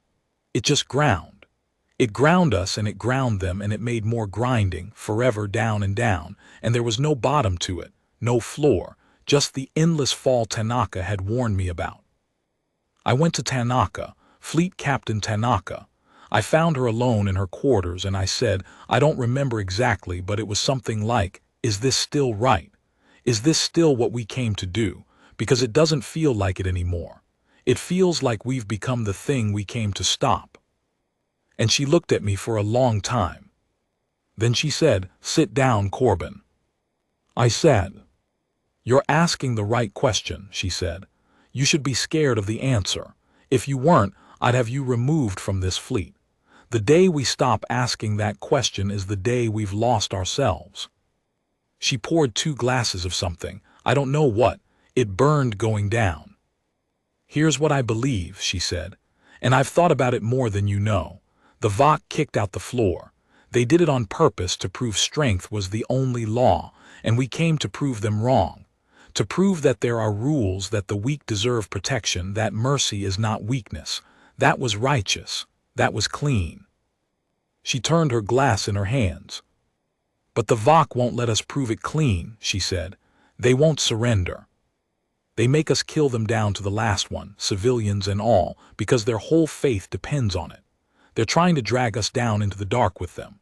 They're trying to prove that underneath everybody's the same, that mercy is just weakness that hasn't been tested yet, and if you push any species hard enough it'll become as ruthless as they are. That's their real weapon, Corbin, not their guns, the lie that there's no floor, and they're trying to make us prove that lie true with our own hands. I felt cold. So how do we win? I asked. If they won't surrender and we can't stop, and every day we're becoming more like them, how does it end without us proving them right? Tanaka smiled. It was not a happy smile. It was a tired, sad human smile. That, she said, is the only question that matters, and I think I know the answer, but you're not going to like it. The answer, it turned out, was mercy. Not the soft kind, not the kind that forgives and forgets, the hard kind, the kind that costs you something, the kind that is a choice made in cold blood by people who have every reason and every right to choose otherwise. Here's what Tanaka did, and I think of everything in this whole terrible war, this is the thing history should remember, not the battles, not the numbers, this. She stopped the campaign. Not ended it, stopped it in its tracks.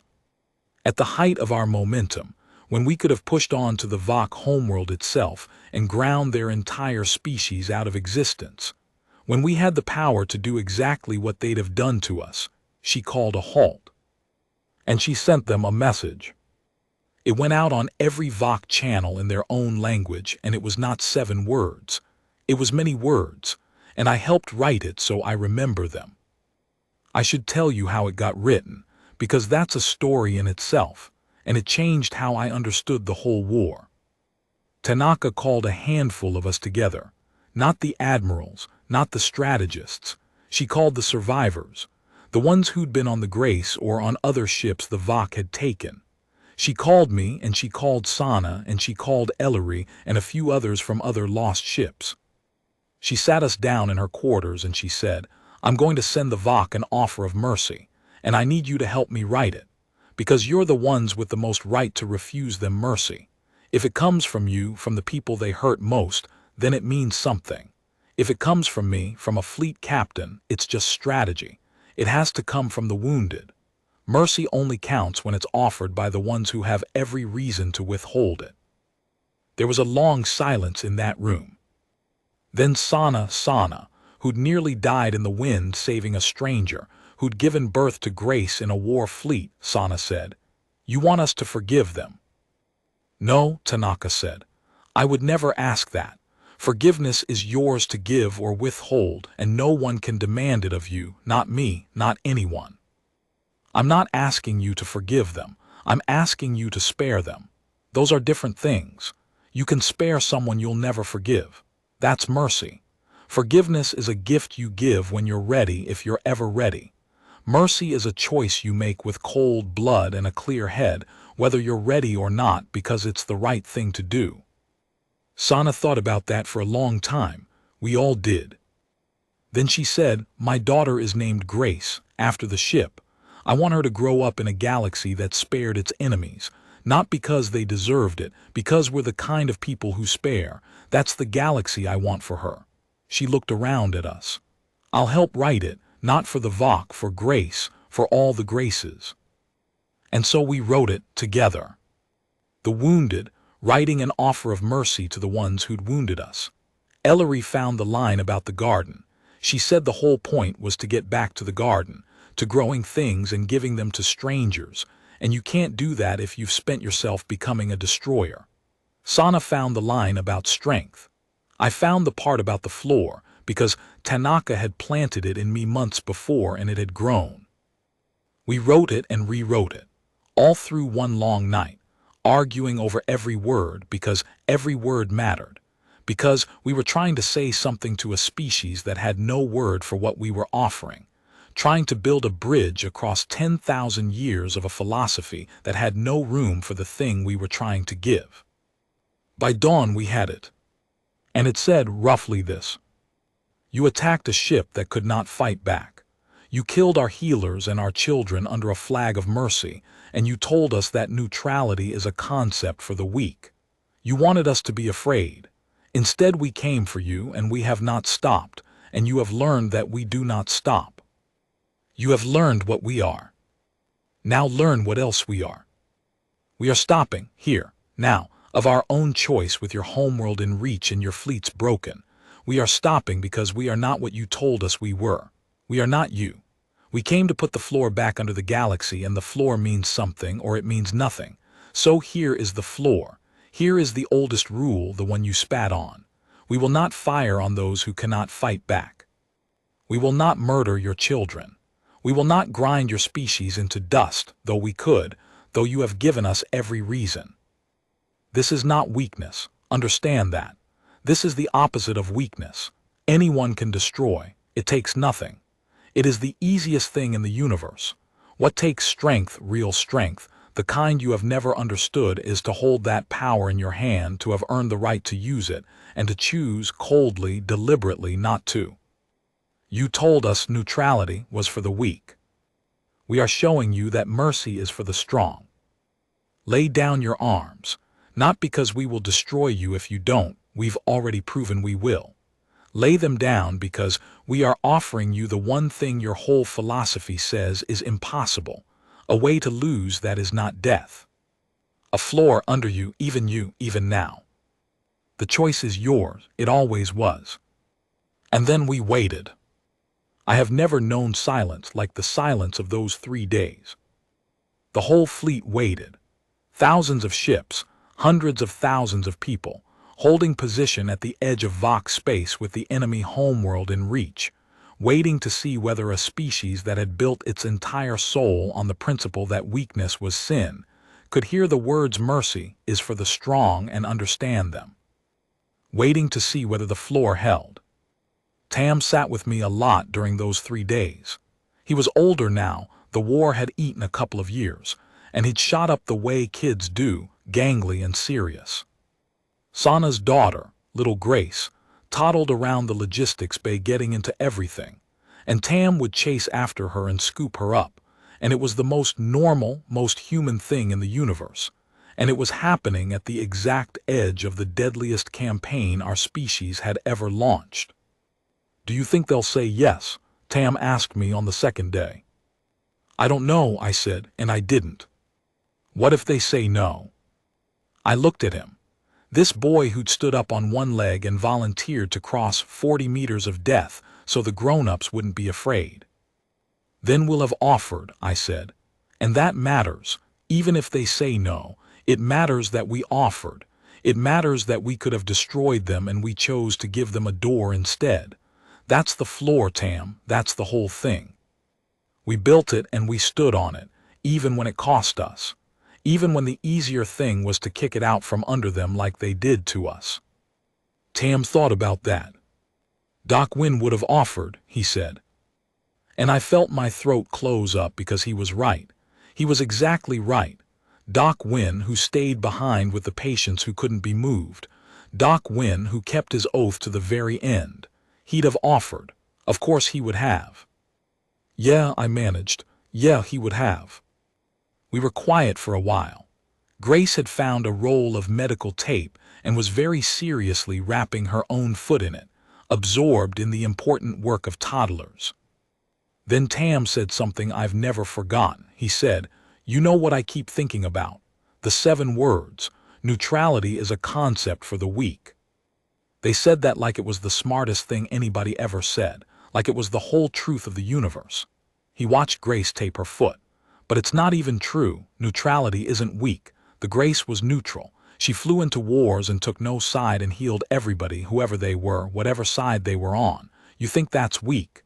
You think it's easy, standing in the middle of a war and refusing to hate anybody, just healing whoever's hurt?" He shook his head. "That's the hardest thing there is. The Vok couldn't do it. They couldn't stand in the middle and not hate. That's their weakness. They were so busy calling us weak they couldn't see they were the weak ones. They couldn't do the hard thing. The Grace did the hard thing every single day for 40 years. I stared at him. 9 years old when the Grace died. And here he was, 12 or 13 now, having figured out the thing the philosophers would spend decades writing papers about. That the Vok had the whole equation backwards. That neutrality, real neutrality, the kind that heals everyone and hates no one, is not the refuge of the weak. It's the achievement of the strong. The strongest thing there is. "Where'd you learn to think like that?" I asked him. He shrugged. "The Grace," he said. "Everything I know I learned on the Grace, before it, during the good part, when it was just home." He looked at me. "That's why we have to spare them, isn't it? Because the Grace would have healed them. If a Vok showed up wounded, the Grace would have healed him, no questions, whatever he'd done. That's what she was. And if we don't spare them now, if we grind them all up, then the Vok won, didn't they? They made us stop being the Grace. They made us into them. And I'd rather die than let them do that.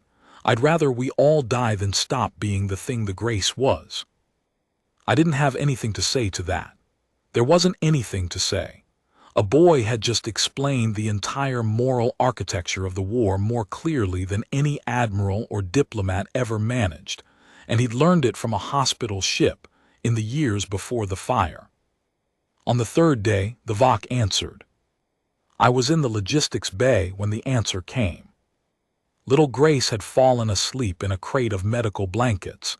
She liked to nap in strange places. And Tam was reading something on a datapad, and I was pretending to do inventory but really just staring at nothing, waiting, the way the whole fleet was waiting. The comm chimed, fleet-wide, Tanaka's voice. "All hands," she said, and her voice, I couldn't read it, flat, careful, holding something back. "The Vok have responded, stand by." The whole bay went still. Everybody stopped moving. Even little Grace stirred in her sleep, like she could feel it, like the whole fleet holding its breath had reached down into her dreams. Then the Vok transmission played. It was a voice. A single Vok voice, translated through the machine that stripped the warmth out, except this time somehow it didn't sound cold. Maybe I was imagining it. Maybe I wanted to hear something that wasn't there. But I swear to you, the voice that came through sounded tired, old. The way a voice sounds when it has finally, after a very long time, run out of certainty. It said, "We do not have a word for what you are offering." A pause, a long one. In our language, there is no word for a stronger enemy choosing not to destroy a weaker one. The concept does not exist. We have no way to name it because in 10,000 years of our history, it has never once happened. The strong take, the weak are taken from. This is what we know. This is all we have ever known. Another pause. You have broken our fleets. You have taken our forward worlds. You stand now at the edge of our home, and by every law we have ever believed you should destroy us, because we are in this moment the weak, and you are the strong, and the strong take. And you are choosing not to. We do not understand it. We have spent 3 days trying to understand it, and we cannot. Our philosophers say it is a trick. Our warriors say it is a weakness we should exploit. But our warriors also stood at threshold, and they know, we all know now, that you have no weakness we can exploit.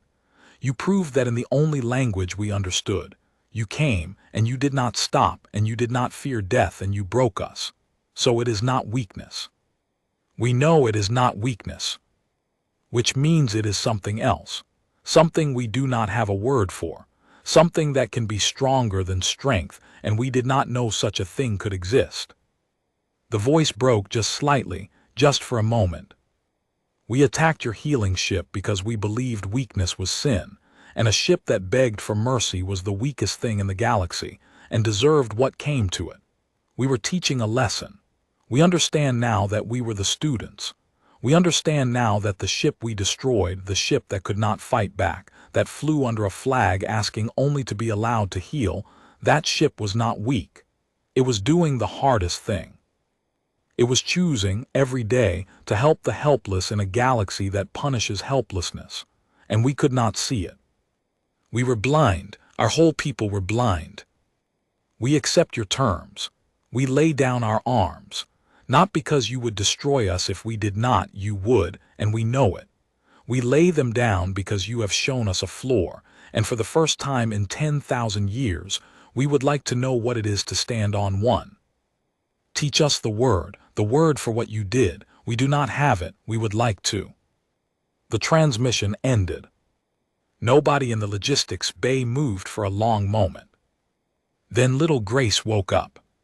She sat up in her nest of blankets, rubbed her eyes, looked around at all the grown-ups standing frozen and silent, and she said, in that clear small voice, the voice of a child who had been born into this fleet and named for a murdered ship, she said, "Why's everybody crying?"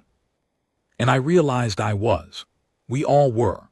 The whole logistics bay, hardened supply officers and quartermasters and technicians, all of us standing there with tears running down our faces, because a species that had never in 10,000 years known mercy had just asked us to teach it the word. I want to try to explain why we cried, because it wasn't relief exactly, though there was relief in it, and it wasn't grief, though there was grief in it too. It was something bigger than both. It was the feeling of watching a thing you had believed in against all the evidence, believed in through 4 months of blood and Marian's light winking out, and the darkness that had crept into all of us. The feeling of watching that thing turn out to be true. We had gambled everything on an idea. The idea that mercy was strength, that there was a floor, that even a species built entirely on cruelty could, if you showed it something it had never seen, learn to stand on that floor. Tanaka had bet the whole campaign on it. She'd halted the deadliest fleet in human history at the edge of a homeworld it could have destroyed, and she'd bet that the words mercy is for the strong would land in a mind that had no place to put them. And it could have gone the other way. That's what people forget now. It could so easily have gone the other way. The Vok could have taken our mercy as the weakness their philosophy told them it was, and struck at us in the pause, and forced us to finish the terrible thing after all. Everyone in the fleet had known that. We'd held our breath for 3 days precisely because we knew it could break either way. And it broke toward the light. That's why we cried. Because the universe, which had shown us its worst, 3 warships against a ship that couldn't fight back, 7 cold words, 384 dead, the universe had just shown us that it could also do this. That mercy could work, that the floor was real, that we had been right to believe. Tam scooped Grace up. He was crying too, this boy who was almost a man now. "We're not sad, Gracie," he told her. "We're the opposite of sad, he struggled for it. We won, but not the way you win a fight. We won the other way, the better way." Grace considered this with the deep seriousness only toddlers can manage. "Okay," she decided, and she put her head on Tam's shoulder and went right back to sleep. And I thought, watching that child fall asleep on the shoulder of the boy who'd once crossed 40 meters of vacuum so grown-ups wouldn't be afraid, I thought, this is what it was all for. This is what we bought. A child, safe enough to sleep, in a galaxy with a floor under it. Don't waste what they bought you. I never have, I never will. The war ended not with a surrender but with I don't even know what to call it. A conversion almost. Though that makes it sound too clean, too sudden. It wasn't. It took years. It was hard and it was ugly in places, and there were Vok who never accepted it, who kept fighting long after their leaders had laid down arms, who could not unlearn 10,000 years of believing that mercy was a lie. But the thing had been planted. The word had been offered, and words once offered have a way of taking root. Fleet Captain Tanaka became something like an ambassador in the years that followed. She went to the Vok homeworld, walked its surface, unarmed, the woman who could have destroyed their entire species standing in their capital with no weapon and no guard, because that too was part of the lesson. Strength that does not need to threaten, power that keeps itself sheathed, the hardest thing.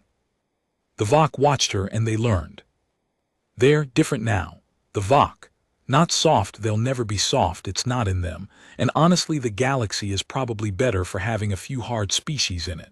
But they've added something to themselves that wasn't there before. A floor. A bottom below which they will not go. Rules they will not break, no matter how strong they are or how weak their enemy is. There's a Vok phrase now in their language, a new one. They coined it after the war. It's the word they made for the thing they didn't have a word for, the thing they asked us to teach them. It translates roughly as, the strength that chooses not to strike. They consider it the highest virtue now, the thing they aspire to. A whole warrior species that once believed weakness was sin, now teaching its children that the greatest strength of all is the strength you hold back. That the strongest thing you can ever do is stand over a fallen enemy with the power to destroy them, and choose, coldly, deliberately, mercy instead. They learned it from us. We learned it from a hospital ship. From Doc Wynn, staying behind with the patients who couldn't be moved. From Vasquez, keeping the comm open so the truth would get out. From Sana, catching the old man by the wrist and not letting go. From a 9-year-old boy who stood up on one leg and crossed 40 meters of death first, so the grown-ups wouldn't be afraid. The Meridian Grace never fired a weapon in 40 years of service, never carried one.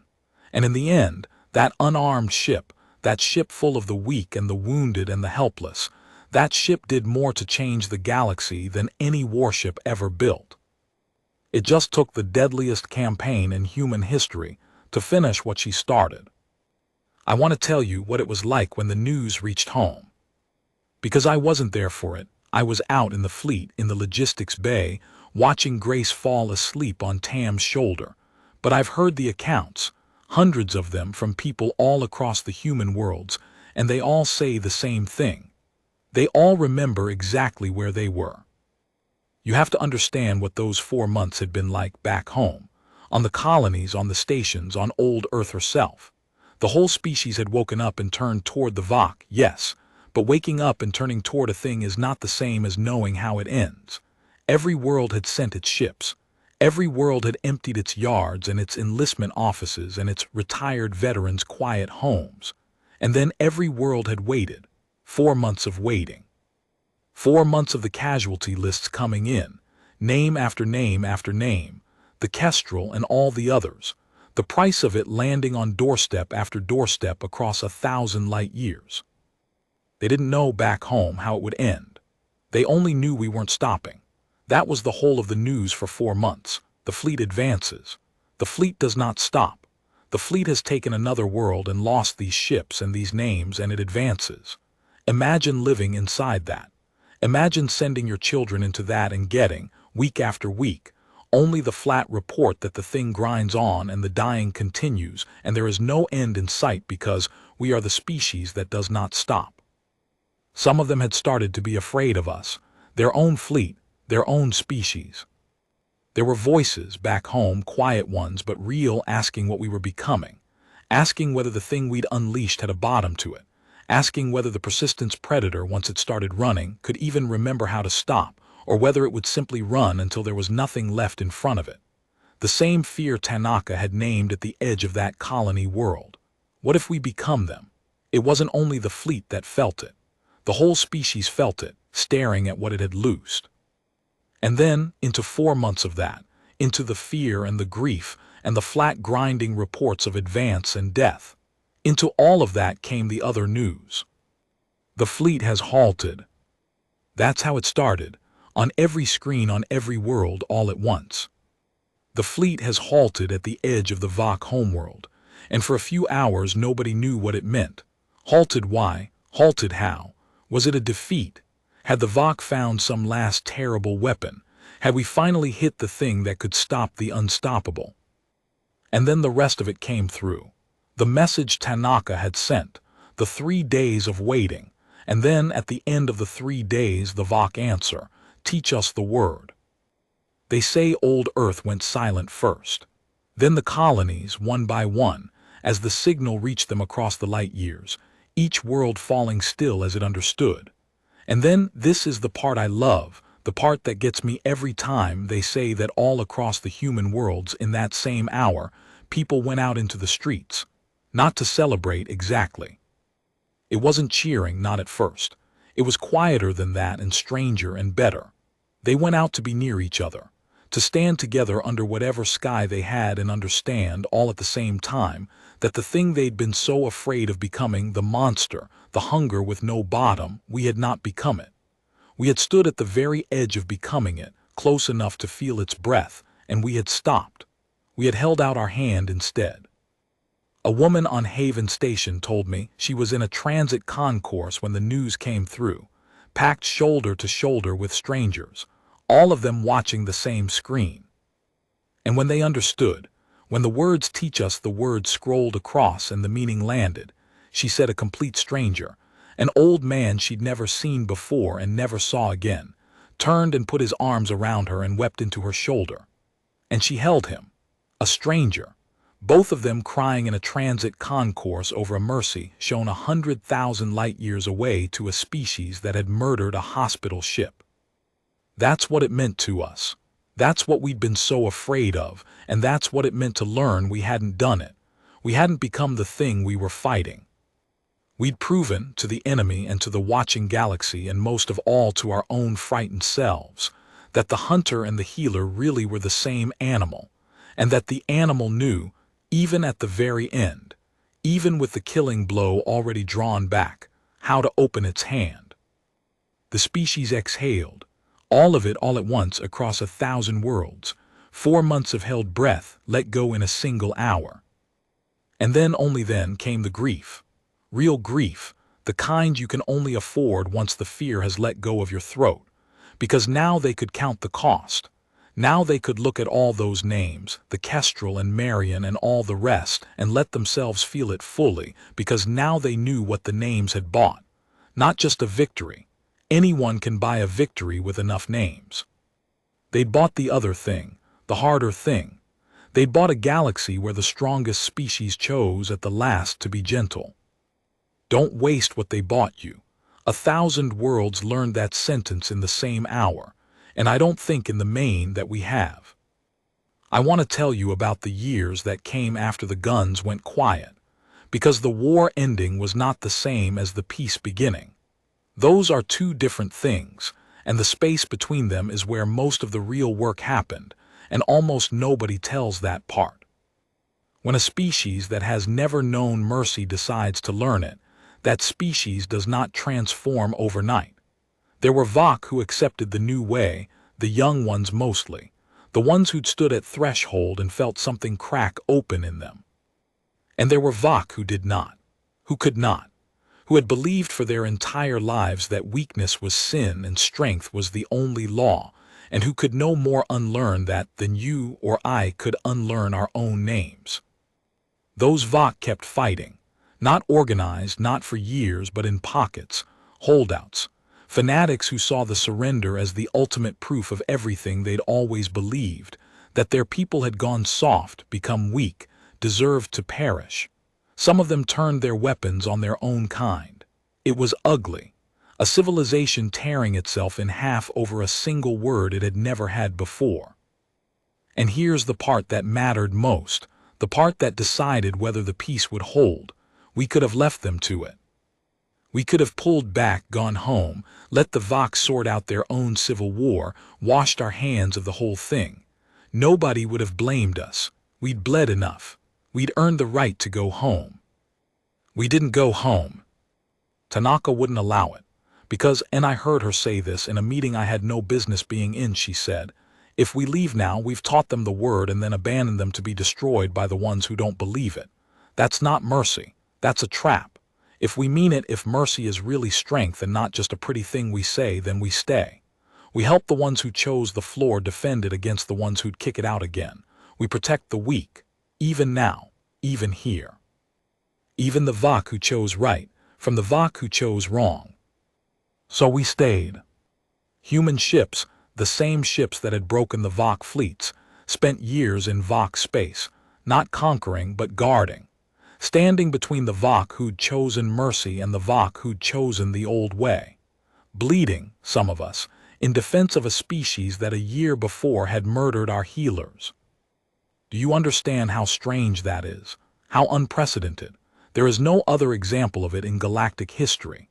A species defeats its attacker utterly and then stays, unpaid, unthanked, to protect that attacker's people from themselves. The other species watched it and could not make sense of it. The careful contemplative Sethari wrote papers. The old trading confederations sent observers. Nobody could explain why humanity would do such a thing. We could have explained it easily. We just did it for the same reason we did all of it. Because there was a floor and the floor meant something or it meant nothing. And you don't protect the weak only when it's convenient. You protect them always, even when they were your enemy, especially then. That's what finally convinced the Vok. Not the war, not losing. The war just got their attention. What convinced them, what actually changed them, all the way down, was the years after when we stayed and bled for them and asked for nothing. They watched us do it, and slowly, world by world, mind by mind, they came to understand that the thing we'd told them was not a trick. Mercy really was strength. We'd proven it not with words but with years. With the patient, unglamorous work of protecting people who had every reason to expect nothing from us but vengeance. That's how you actually change a civilization. Not with a battle, with 10,000 quiet days of doing the right thing when the wrong thing would have been easier. The Vok are our closest allies now. Did you know that? The species that killed the Grace, their descendants guard the medical routes now, alongside ours. There are joint patrols out past the Kepler reach, human and Vok ships flying wing to wing, and if you ever needed proof that the floor holds, that's it. That's the proof. The children of the ones who kicked the floor out now standing on it, defending it, teaching it to their children. I want to tell you about what happened to the people. The ones who lived. Because the numbers and the battles and the philosophy, that's all true, but it's not the part I carry. The part I carry is the people. Sana raised Grace in peacetime. Little Grace grew up and became, you'll like this, a doctor. Of course she did. Named for a hospital ship born in a war fleet, she grew up and became a healer. She works on a medical vessel now. A new one. The Meridian Grace II, if you can believe it, they named it after the old ship, and Grace serves aboard it, flying the medical routes out past the Kepler reach. Under the candlelight, the soft amber glow that means home, that means safe. Safe, that word again. The word the Vok tried to take from the whole galaxy. Grace flies under the candlelight every day, and it means exactly what it used to mean, what it's supposed to mean, because we put the floor back and we nailed it down and nobody's kicked it out since. Ellery went back to her garden. Well, a new garden. She grows tomatoes and basil, same as before, and she gives them to tired-looking travelers, same as before. She says the war didn't change what mattered to her. She says the whole point of the war was so that people like her could keep growing tomatoes and giving them to strangers without being murdered for it. She's not wrong. I visited her garden once years after. It was on a colony world, a real one this time, dirt and sky and everything. And it was beautiful, rows and rows of green, tomatoes heavy on the vine, that smell of soil and growing things that no reconstituted paste ever came close to. And there were people there, travelers mostly, strangers passing through. And Ellery moved among them handing out tomatoes and asking after their journeys, and I watched a hard-faced Vok, a veteran you could tell, one of the ones who'd fought us, accept a cherry tomato from her hands and eat it, and something in his face just softened. This warrior of a warrior species, standing in a human garden, eating a tomato a human woman grew, and softening. That's the war right there, that whole moment, that's what it was for. So that a Vok veteran could stand in a garden and be handed something sweet by the very kind of person his people once thought it was righteous to destroy, and take it, and taste it, and understand. Ellery caught me watching and winked. "Told you," she said. "Tomatoes. It's always been tomatoes. Everything else is just the noise around the tomatoes." I think about that more than almost anything else anybody said to me in those years. Everything else is just the noise around the tomatoes. The wars, the fleets, the philosophy, the deadliest campaign in human history, noise. Around the thing that actually matters, which is a person growing something good and handing it to a stranger and asking after their journey. Tam grew up to be exactly the man Doc Wynn saw in that 9-year-old boy. He joined the fleet, not as a warrior, as a rescue specialist, search and rescue. His whole job is going into places that are falling apart and getting people out. Getting the weak out, the wounded out, the ones who can't get out themselves. He crosses the 40 meters over and over for a living, so that other people don't have to be afraid. He named his first rescue ship the Win. I asked him once, years later, why he chose that work. Why rescue? He could have done anything. And he said, "Somebody clipped a line to my belt once when I was scared and told me I was the bravest man on the ship. I wasn't. I was just a scared kid." But he said it like he believed it, and it made me want to be worth believing in. He shrugged. So now I clip lines to other people's belts, and I tell them they're the bravest ones on the ship, and maybe someday one of them believes it enough to spend their life clipping lines too. I asked him if he still thought about that day, the grace, the crossing. "Every day," he said. "Not in a bad way, not anymore. It used to be nightmares. Now it's more like company. Doc Wynn walks with me, kind of. Every rescue, when it gets bad, when I'm scared, I hear him. 'You're the bravest man on this ship,' and I go do the thing. He's been dead 60 years and he still gets people out. Through me. That's not nothing. That's about the biggest thing I can imagine, actually. That a good man can keep saving people after he's gone, just because of what he did once, for one scared kid." He rescued more than 2,000 people over his career. 2,000. Every one of them alive today, or their children alive today, because a dying doctor once clipped a line to a frightened boy's belt and told him a kind lie that became true. That's the whole thing, isn't it? That's the whole story, right there in one man's answer. We are the species that does not let go, the persistence predators, the hunters who walk across the savannah after the thing that ran, patient as death, and do not stop. But that's only half of us. The Vok learned that half the hard way. The other half, the half they didn't know existed, the half that surprised them more than all our warships combined. The other half is this: we are the species that clips the line to the belt. That stays behind with the patients who can't be moved. That catches the old man by the wrist and does not let go. That crosses the 40 meters first so the frightened ones can see it's okay. We are the thing that does not stop coming for you when you hurt the helpless. And we are the thing that will not let the helpless fall. They're the same thing, really. Two faces of one coin. The Vok only ever saw the one face, the hunter, the reckoning, the deadliest campaign in human history. But that face only exists because of the other one. We came for them so hard, so relentlessly, so far past every reasonable stopping point precisely because of what they'd hurt. The healers, the children, the weak, whom we are built in our deepest and oldest place to protect. Hurt them and you get the hunter.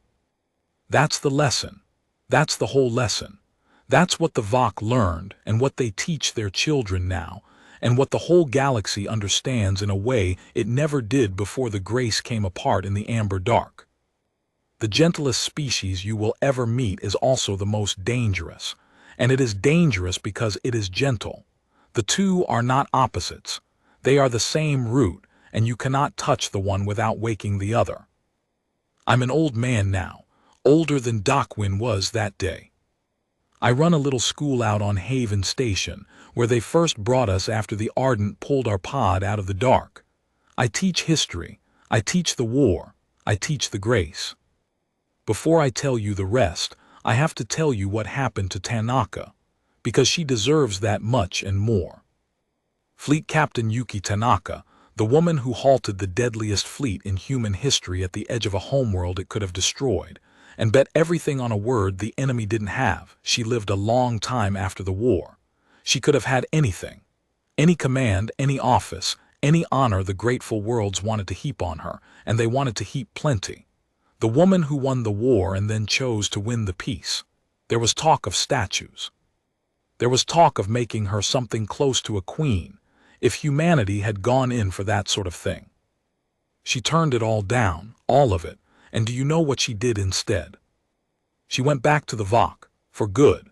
She spent the last 30 years of her life living among the people she defeated, teaching them not history, not tactics, teaching them the word, the one they'd asked for, the strength that chooses not to strike. She walked their worlds unarmed, generation after generation, and she taught their children and their children's children what it meant, and how you do it, and why it's harder and stronger than any blow you could ever land. I asked her once, near the end I visited her, on the Vok homeworld, an old woman in a simple room full of Vok students. I asked her why. Why give the rest of your life to them, after everything, after what they did? And she said, because winning the war was the easy part. I laughed, I couldn't help it. The deadliest campaign in human history, and she called it the easy part. But she wasn't joking. It was, she said. Once the whole species had decided the war was inevitable, we were always going to win because we don't stop and they couldn't make us stop. That's not a victory, that's just physics. Anyone could have commanded that fleet and won. The hard part, the part that actually mattered, the part I'm proud of, was what came after, teaching them the word, making the mercy stick. Making sure that 1,000 years from now there are still Vok who know what a floor is and why you stand on it. She looked at her students, the young Vok listening to us talk. The war saved a generation. The word saves all the generations after. That's why I'm here. That's why I'll die here. Because the word is the whole thing, Corbin. The word is what we were fighting for. And words don't teach themselves. Somebody has to stay and say them over and over for as long as it takes. She died there, among the Vok. And when she died, the whole Vok homeworld went still, that stillness. That same flat, glassy stillness, except this time it wasn't the prelude to violence. It was grief. A whole warrior species, grieving a human woman who had defeated them and then given her life to lifting them up. They built her a monument, the only monument on the Vok homeworld that honors an outsider. And do you know what it depicts? Not a warrior, not a fleet captain. It depicts an old woman, unarmed with one hand open and empty, held out. The strength that chooses not to strike. They got it. In the end, they truly got it. And she was the one who made sure of it, one word at a time for 30 years. That's who won the war, not the fleet, her. And the win wasn't the battle. The win was the 30 years after. The kids I teach were born long after it all ended. To them, it's a story. Something that happened before they existed, in the time of their grandparents.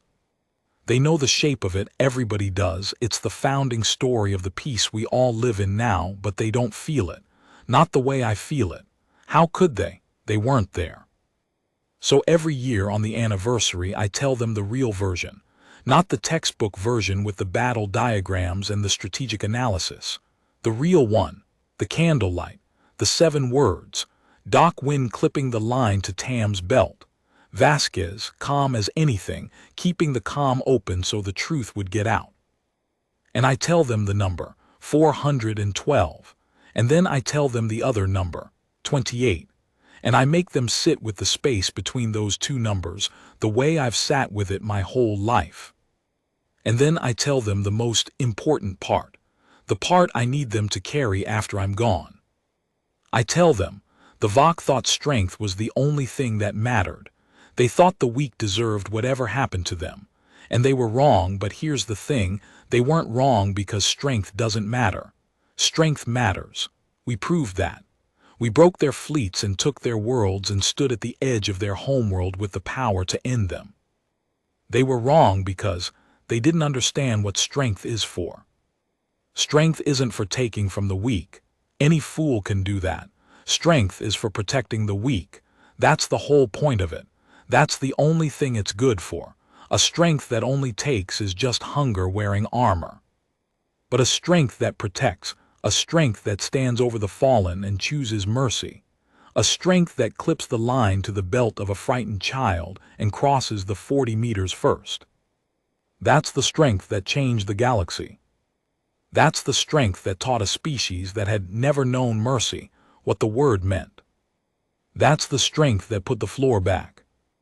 There's a memorial now out past the Kepler reach at the coordinates where the Meridian Grace came apart. Ships slow down when they pass it. All of them. Human, Vok, every species. They slow down and they hold a moment of silence and then they go on. I've been out there. Once. Grace took me on the Meridian Grace II the year before I got too old to travel. She flew me out to the spot where the old ship died, and we held our moment of silence, and I looked out the forward port at the candlelight, the soft amber glow, exactly as it was that morning, exactly as it will be 1,000 years from now. The memorial itself is a simple thing. That surprised me. I'd expected something grand, a great monument, a blaze of light, something to match the scale of what happened here. But it's not like that. It's small, deliberately small. A single sculpture floating in the dark at the coordinates of the wreck, and it's just this, a hand. An open hand, palm up, empty. The same image as Tanaka's monument on the Vok homeworld. The strength that chooses not to strike. The hand that could hold a weapon and holds nothing instead. The hand that reaches out.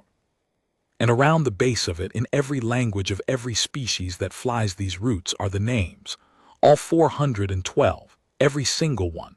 Not just the ones who died, all of them, the living and the dead, because the ones who lived were part of the grace too, and the memorial holds us all. I found my own name there. It's a strange thing seeing your name on a memorial while you're still alive to read it. Strange and humbling. I found Doc Wynn. I found Vasquez. I found Sana and Ellery and Tam and Joseph. I found Marion, they'd added her, and the Kestrel's crew, and everyone who died in the campaign, human and Vok both. All the names, all of them together on the same memorial, enemy and friend, healer and soldier, all of them equal in the dark. That's the part that undid me. The Vok names, right there alongside ours. The species that killed the Grace, memorialized beside the ship they killed because we decided, we chose, coldly, deliberately, that the floor holds even for them. That in death, at least, we would grant them the neutrality they murdered us for practicing. The Grace would have healed them. so the memorial holds their names too. I traced every name I knew on the viewing glass. It took a long time. Grace waited with me. She didn't rush me. She understood. And I thought about all of them. Doc Wynn, Vasquez, Sana, Ellery, Tam, the 384 who didn't make it, and the 28 who did, and the whole species that woke up and came, and the other species that learned, in the end, the word it never had. Grace stood next to me. Dr. Grace, named for the ship, healer of the medical roots. Was it worth it? She asked me, quiet. All of it, the war, the deadliest campaign in human history, that's what they call it in the books. Was it worth it in the end? I thought about that for a long time. I owed her a real answer. She'd earned a real answer. No, I said finally. It wasn't worth it. Nothing's worth 384 people. Nothing's worth what came after, all the Vok worlds, all the dead on both sides. If I could go back and undo it, undo the whole thing, the attack and the war and all of it, I would. In a heartbeat. Worth isn't the right question, Gracie. Some things you don't do because they're worth it. You do them because the alternative is worse, and there's no clean choice, only a terrible one and a more terrible one. She nodded slowly. She was quiet. Then I said, but here's what I know. The Vok kicked out the floor. They tried to build a galaxy where the strong take and the weak are taken from, and there's no bottom, no rule, no mercy, nothing but hunger all the way down. And we said no. We said there's a floor. We said the weak get protected and the healers get honored and children don't get murdered under a flag of mercy. And we said it in the only language the Vok could understand. And then, when we'd won, when we could have become exactly what they were, we said it again, softer. We stopped. We offered them the floor. We taught them the word. I put my hand on the port, on the glass, on the candlelight. It wasn't worth it, I said, but it mattered. Those aren't the same thing, and I've made my peace with the difference. Grace put her hand on my shoulder, and we stood there together, the old man who'd been there and the young doctor named for the ship, looking out at the light that means home, that means safe, that means the floor is still there and always will be. So that's the story, the real one, the one I tell the kids every year and the one I'm telling you now. One attack on an unarmed medical ship. That's how it started. One act of cruelty against the helpless, done on purpose, to prove that cruelty was the only law. 3 warships against a ship that couldn't fire back. 7 cold words. Neutrality is a concept for the weak. They thought they were teaching the galaxy a lesson about strength. They were, just not the one they meant. Because they woke something up. Something old and patient and terrible and gentle all at once. Something that does not stop when you hurt the helpless and does not let the helpless fall. Something that came for them across the stars, relentless as the tide, and broke them. And then, at the very edge of their destruction, held out its hand. They learned the word. In the end, they learned the word.